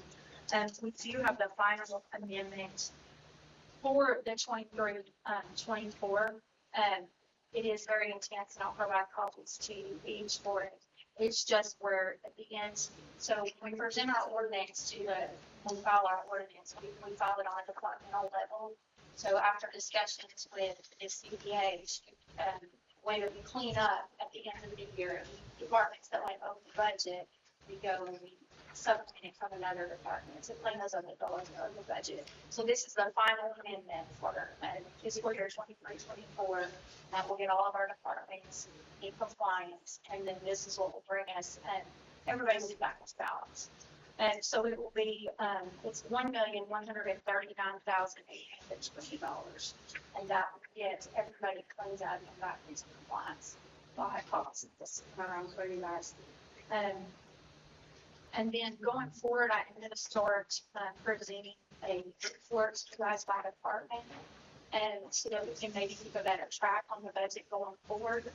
So I'd like to present what's going to do at the next meeting, or like our expenditures that have occurred in July by department, just to see where we're trending, if we're trending in the correct percentages where we should be spending, and then if we see overspendings occurring early, we can adjust before we get to budget stage of the year. So, are there any questions? And that was amendment 30 by one king, sorry. Questions, please, maybe?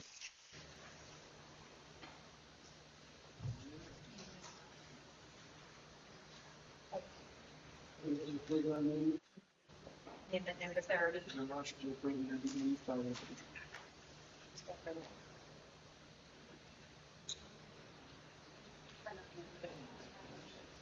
You're okay with the motion before we get it. I'll make a motion and we approve, amendment 30 pending, getting the copy of the Tyler sales page, just trying to get it right there. Is there a second? All in favor? Public comment. Like, you grab that, you grab that. I got it. Support. Yeah, it's just it'll just take a minute.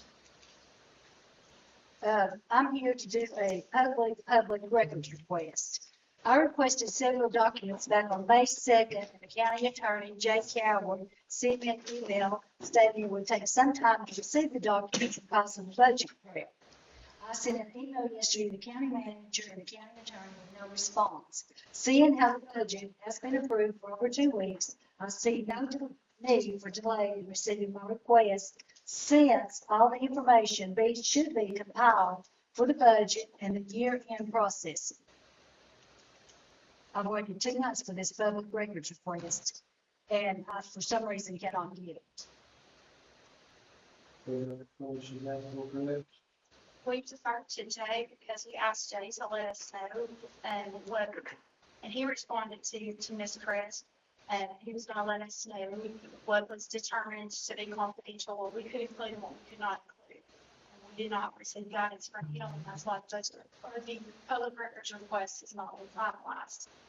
But we have been in budget season, budget prep, and then in addition, we're still trying to close out the year. We're in audit process as well. So. But all of this should be, if it's compiled, it should be just a click away. I've done budget preps, I've done auditing. If it's in logic, it should take a matter of 30 minutes of most of the stuff that I've requested. Jay, you got the list? I do. What I need to do is to prepare with Kim sometime to come over here and sit down with them all. It's a tremendous amount of material. It's a tremendous amount of material, but if it's in logic, it should be just a click of a button away with the dates of July 1 of 2023 through June 3rd, 2024, or year end. I mean, it's nothing like really hard. You've got the list, you can assist this office. Yeah, I'll be happy to get it to work on it, not be on the state about 3 weeks. So if Kim, we can get together sometime this evening, figure out a timeline, come over here. I'm assuming the same today. And I uploaded all the minutes, so you should be okay on the minutes. Well, I haven't received any of that. Okay, I thought you said that you could pull them off the web. You want me to I actually? went to the web and I couldn't find them yet, the ones that I was requesting. They haven't been posted. Okay, they should have been like the week after you had requested that. So let me look, I'll look on the web and see why not. Yeah. It's like the revenues and expenditures, et cetera, and so forth and so on. If it's in the system, it should just be a click away. We'll work on it. And the bank reconciliations for each month. Okay, Okay. thank you, ma'am. Anybody else with other comments?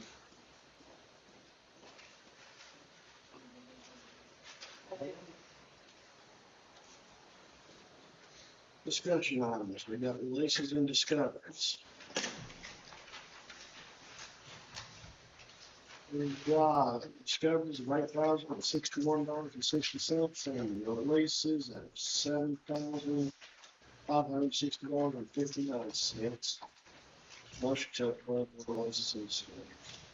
Motion to approve. First. Houses potatoes.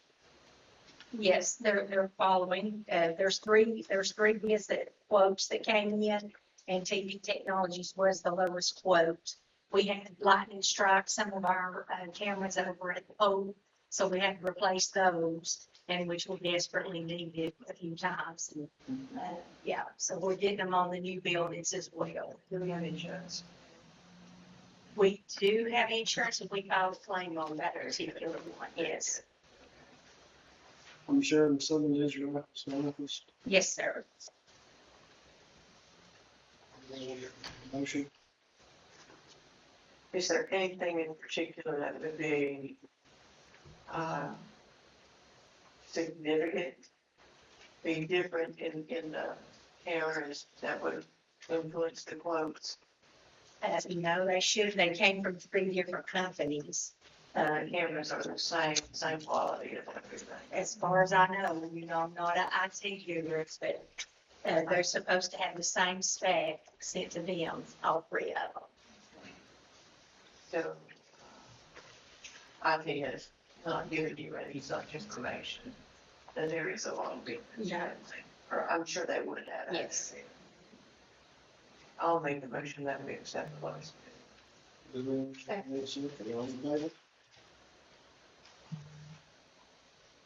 Any opposed? All right. Who got, Rhino? So the town of Robbinsville, we're kind of would be on the same way we are with our sanitation. So I can't let them go through, because they're picking up commercial waste. You know, if they can come to y'all and say, well, we're just picking up our households, that's fine. You work that out, but they're picking up businesses. So I can't allow businesses to come and be coming in for free. So that's where I'm at right now.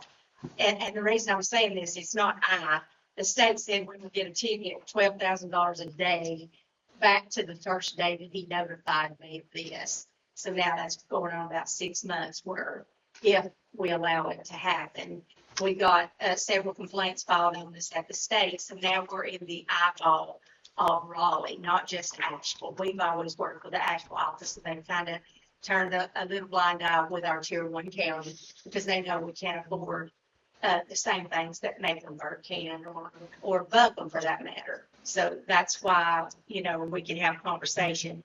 They were never sat down with and explained that they need to pay the tipping, the fee. So I can't legally write it off, but the board can. I can't legally collect on it because it was commercial and it was household. I sat down with Sean. I'm going to be sitting down with Vicky T, which is the town's lawyer, on this coming Friday, and we're going to talk about it. And then I'll present that back to the board.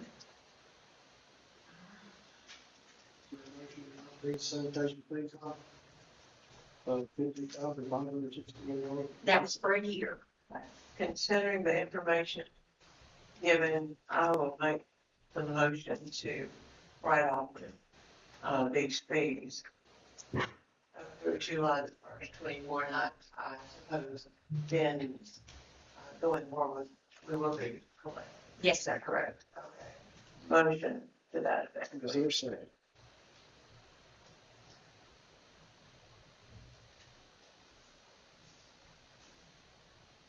Where? Payment? I believe you said you could not. Well, it can't mix, it's household plus it's business. And I legally cannot. They would never have 2 separate batches. Yes. Like household community, they know what you know. Technically, you're not taking it from household business, you're taking it from the town. Yeah, but they're taking it from a business. So I know I have knowledge that they're picking up from a business. We can't take from a business. Well, that's the conversation that we're gonna have. The town. He told me if he proves that a business does it doesn't go across the scales, that we are the ones that's gonna be fined. I don't like these conversations with him, but I'm Is just, this that league guy? yeah. Down Robbinsville, right?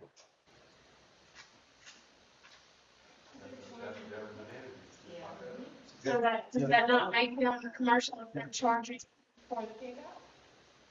I don't know. They don't charge for pickup in the town What do you limits. say, Jay? But it's part of their service they provide. Yes. But they are, and they're like, they're commercial tax dollars, producers dollars. Restaurants. There's a lot of gray area there for sure, yeah. Which they weren't aware that, they can't pick that from collection. They can set their own collection up and get their own permits, but it will have to be 2 separate permits. One for a regular household and one for commercial. And I know Chad's had a few times in meetings, he's talked about having to speak with a few people who have been just throwing commercial waste more or less out. So they're trying to not have that to pick up, but.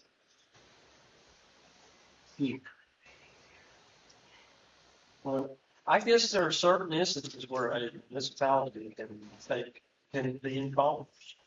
And that may be it. That may be. If they're doing the personal waste. But it is gray area. That's what made the conversation. I will. Who's going to sign this? That's your call. Oh. Bring in the copy. I was fixing to sign Keith's over here. Board of Health, on the 6th. Reminder. 6 o'clock. Southwestern Commission dinner on the 22nd. Is there anyone that's gonna go besides Connie, Natasha, and myself? We can do the Board of Health, training. If you don't wanna go online and do it, we can do it all together and with a taped version. I got approval from the state to allow y'all to do that. That's your yearly Board of Governance, big training for Board of Health.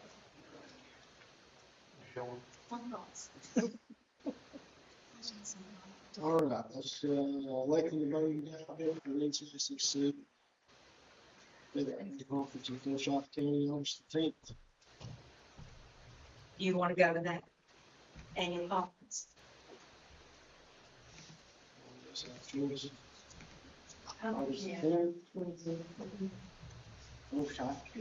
I'm making motion to that Joseph today. Better. Well, it just means you don't have to miss work on it.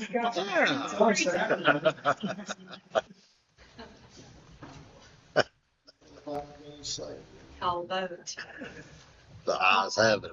Well, you ain't looking forward to motion? Yeah, they have a motion to stay in. All in favor? Further adopt legislative governance. You can see I laid some goals down, just what the NCACC will usually go with that. Look them over. If you want changes made to them, we can make changes. If you're okay with them, then that's fine as well. So just look them over before, yeah, and it should be, it should be in this package. And if it's not, I've got it laid out on the other table. Open house. Six. Yeah, and I'm going to make a special invite to all the residents. August the 6th, open house for urgent care. Advent Health will be taking over. They are encouraging everyone to attend from 4 to 6. There will be food and maybe the pineapple whip. And I think they were trying to do several different things. So they're very excited to come into Graham County, and they want everyone to know to please come. Not maybe high school, Advent Hill. Yeah, I need a commissioner. This is for the 26 bed certificate of need that they have. This is Advent Health as well. We will have 10 beds that will be dedicated for Graham County at all times.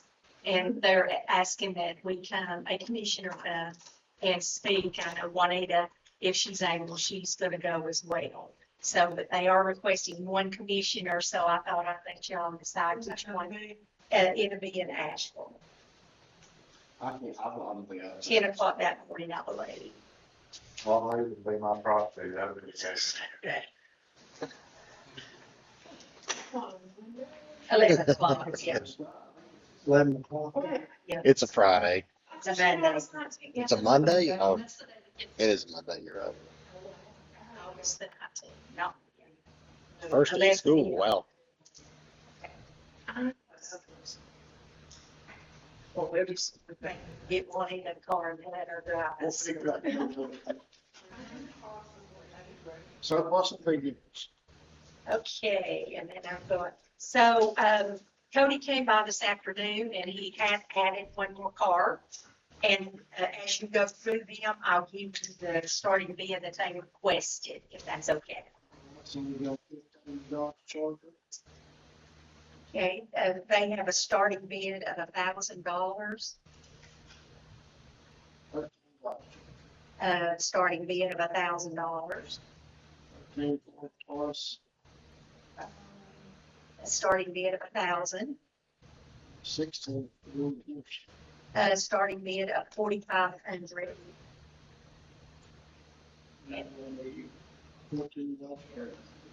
And that is a starting bid of $1,000. And then the other one that they have that is not listed, I need to get to it today, is a 2016 Ford Interceptor, and he said it was in really good condition, so they wanted to place the starting bid at $7,000. Then you have the other had the mileage down for me, which when I run it in the paper, I will run it. Okay, so the Dodge, 2015 Dodge Charger has 130,000 miles. The 13 Charger had 165,181. The 2013 Ford Taurus, he did not have the mileage. It's everything on file. And the only next one I had was the 2014 Dodge Caravan. It has the 178.8 on it. I don't have the mileage on the 16 yet. That's already made on that 75. Yes, 77,000. General business. We want to accept that surplus. Oh, yeah. Not a motion to accept this, so. On both.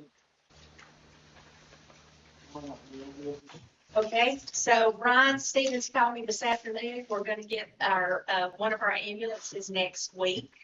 And then the other one will come the next week. So I just needed to let you know we would be writing the checks, so we wanted as a note of record. But we'd be writing $200,000 checks. But, they're going to be black, white and black and gray, I think, with the nighthead. So you'll see a new color ambulance. Oh, come through cool. town. Okay. So we're excited to see them. Yeah. I've got one on the new business. We work with the budget. We have gone out to actuals. And I'll take one I didn't ask a question I should have, but one of the extras to the sheriff's department. I didn't realize that, didn't ask the question as to why they were actually run the budget, but they, the reason for that is they finished it way understaffed. So we have discrepancy out there to fund that at their current staff and when they currently have 4 people, so they're 4 people short, I think. For the sheriff's department, Got 5. one at the jail. So we have to figure out how to make that funding obligation in the sheriff's department. And I'm gonna take it a step further in the funding. And I'll tell everybody why I think this, and give it to the director of file.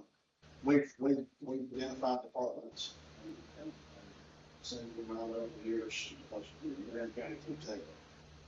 We can't talk about it once. But, we've made adjustments for salaries and other departments and, different budgets.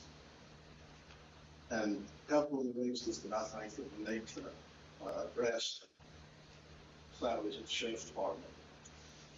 We can't work on something like anymore. That we're certified.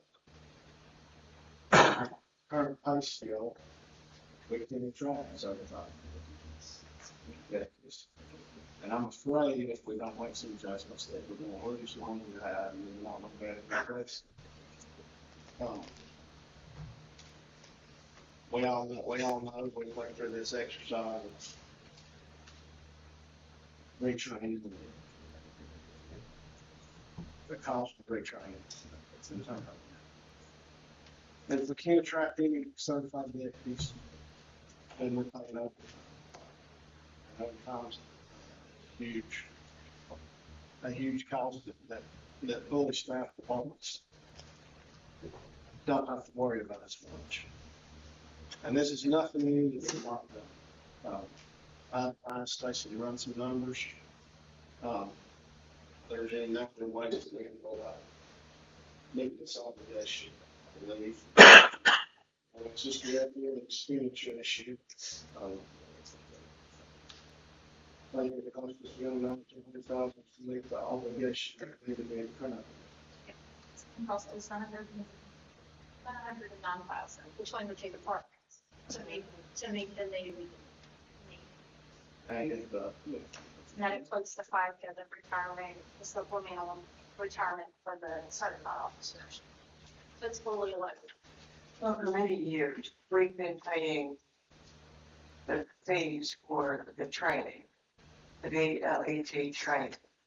So now that the law passed, we cannot hire anyone that doesn't already have that training. Is that correct? We can hire them in this state, look, Well, my understanding. basically, we can't hire them, we can't work. They just can't perform the duties Right. that an officer would, but they can still do right. They can go through school. They can do what? They can go through school, they can do right. They just can't perform the actual duties. So they're just citizens. They can be training officers. They're trying that. But we do spend a lot of money, I'm sure you know, Or for training. training. And And we lose many of those officers. And we've addressed that in one department. We have. And we've prevented a lot of that. Training down that.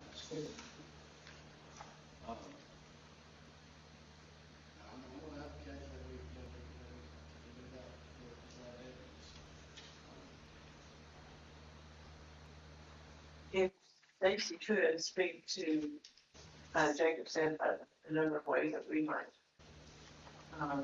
work through this problem. And if you could share some of those ideas, I would appreciate it if you're prepared to do that. I don't want to put you on the spot. But I think you've had a lot of time to think about it. Yes, not a lot of prep work. I did a lot of work on running the numbers. And so the difference that it would cost for the sheriff's department, and that's what we elected. And this is not taking into consideration overtime. This is taking into consideration on working their standard 86 hours over a 2-week period. They would need an additional $76,710.82. Which right now we have quite a bit of overtime. Right now, they're incurring quite a bit of overtime because they're understaffed. Okay. So that would just be on, that would get them in line. And then it would be an additional $32,240.51 for the jail. And so it'll be over, close to 109,000. So where the problem is, the budget's balanced, staff is. Yeah. So we have to come up with a revenue solution of some sort to be able to offset these expenditures. So I'm not sure exactly how we go about that.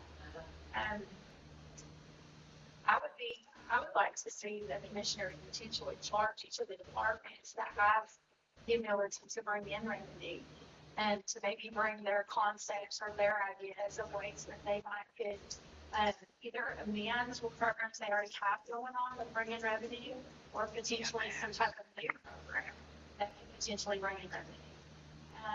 Let's just see where we can get with that. They have ideas, and it can potentially help us in the long run. That's just one idea. And then as far as this right now, I'm not exactly sure where we would take that from.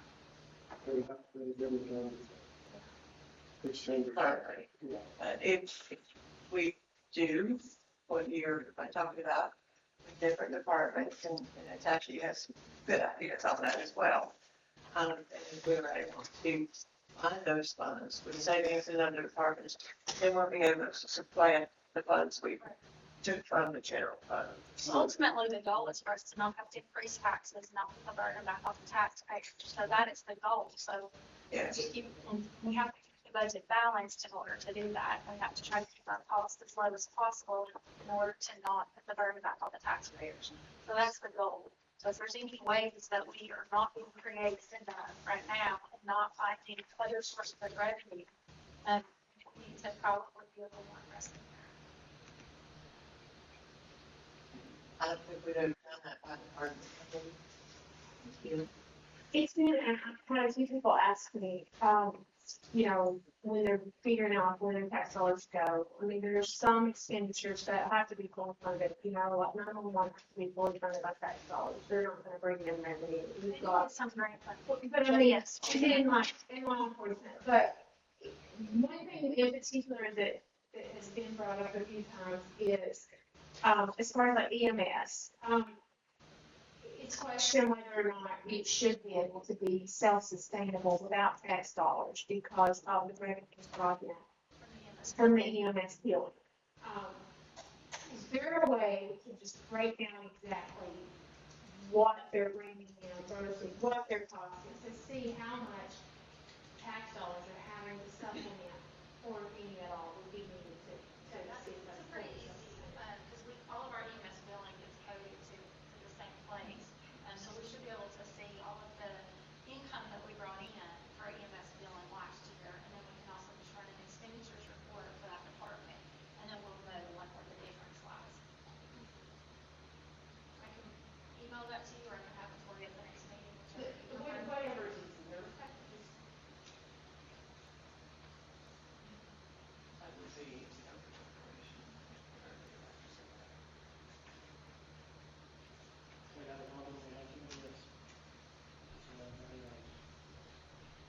I know our EMS is so important in this county, and I hear on the scanner many times they cannot roll until law enforcement receives them on a call. That happens quite often.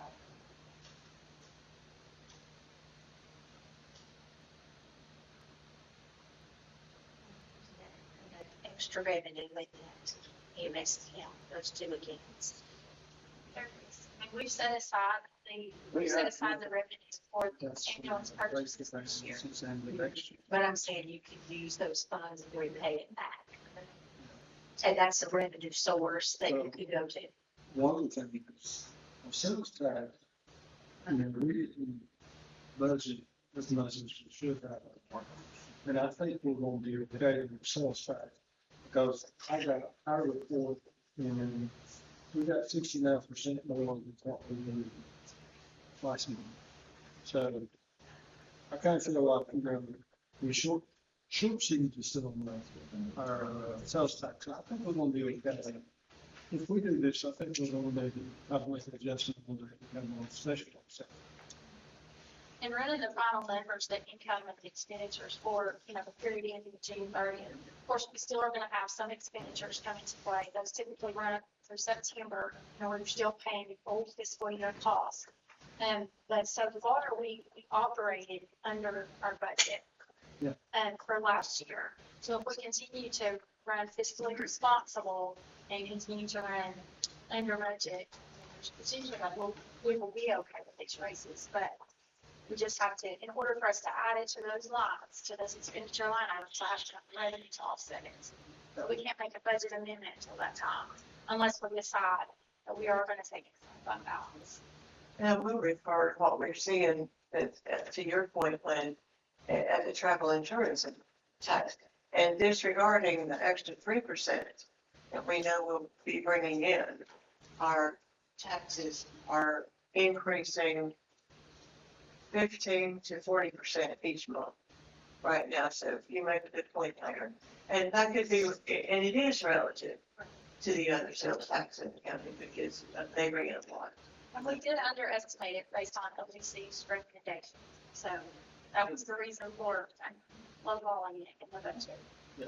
I don't have a problem with it as long as we don't have to overall raise the tax.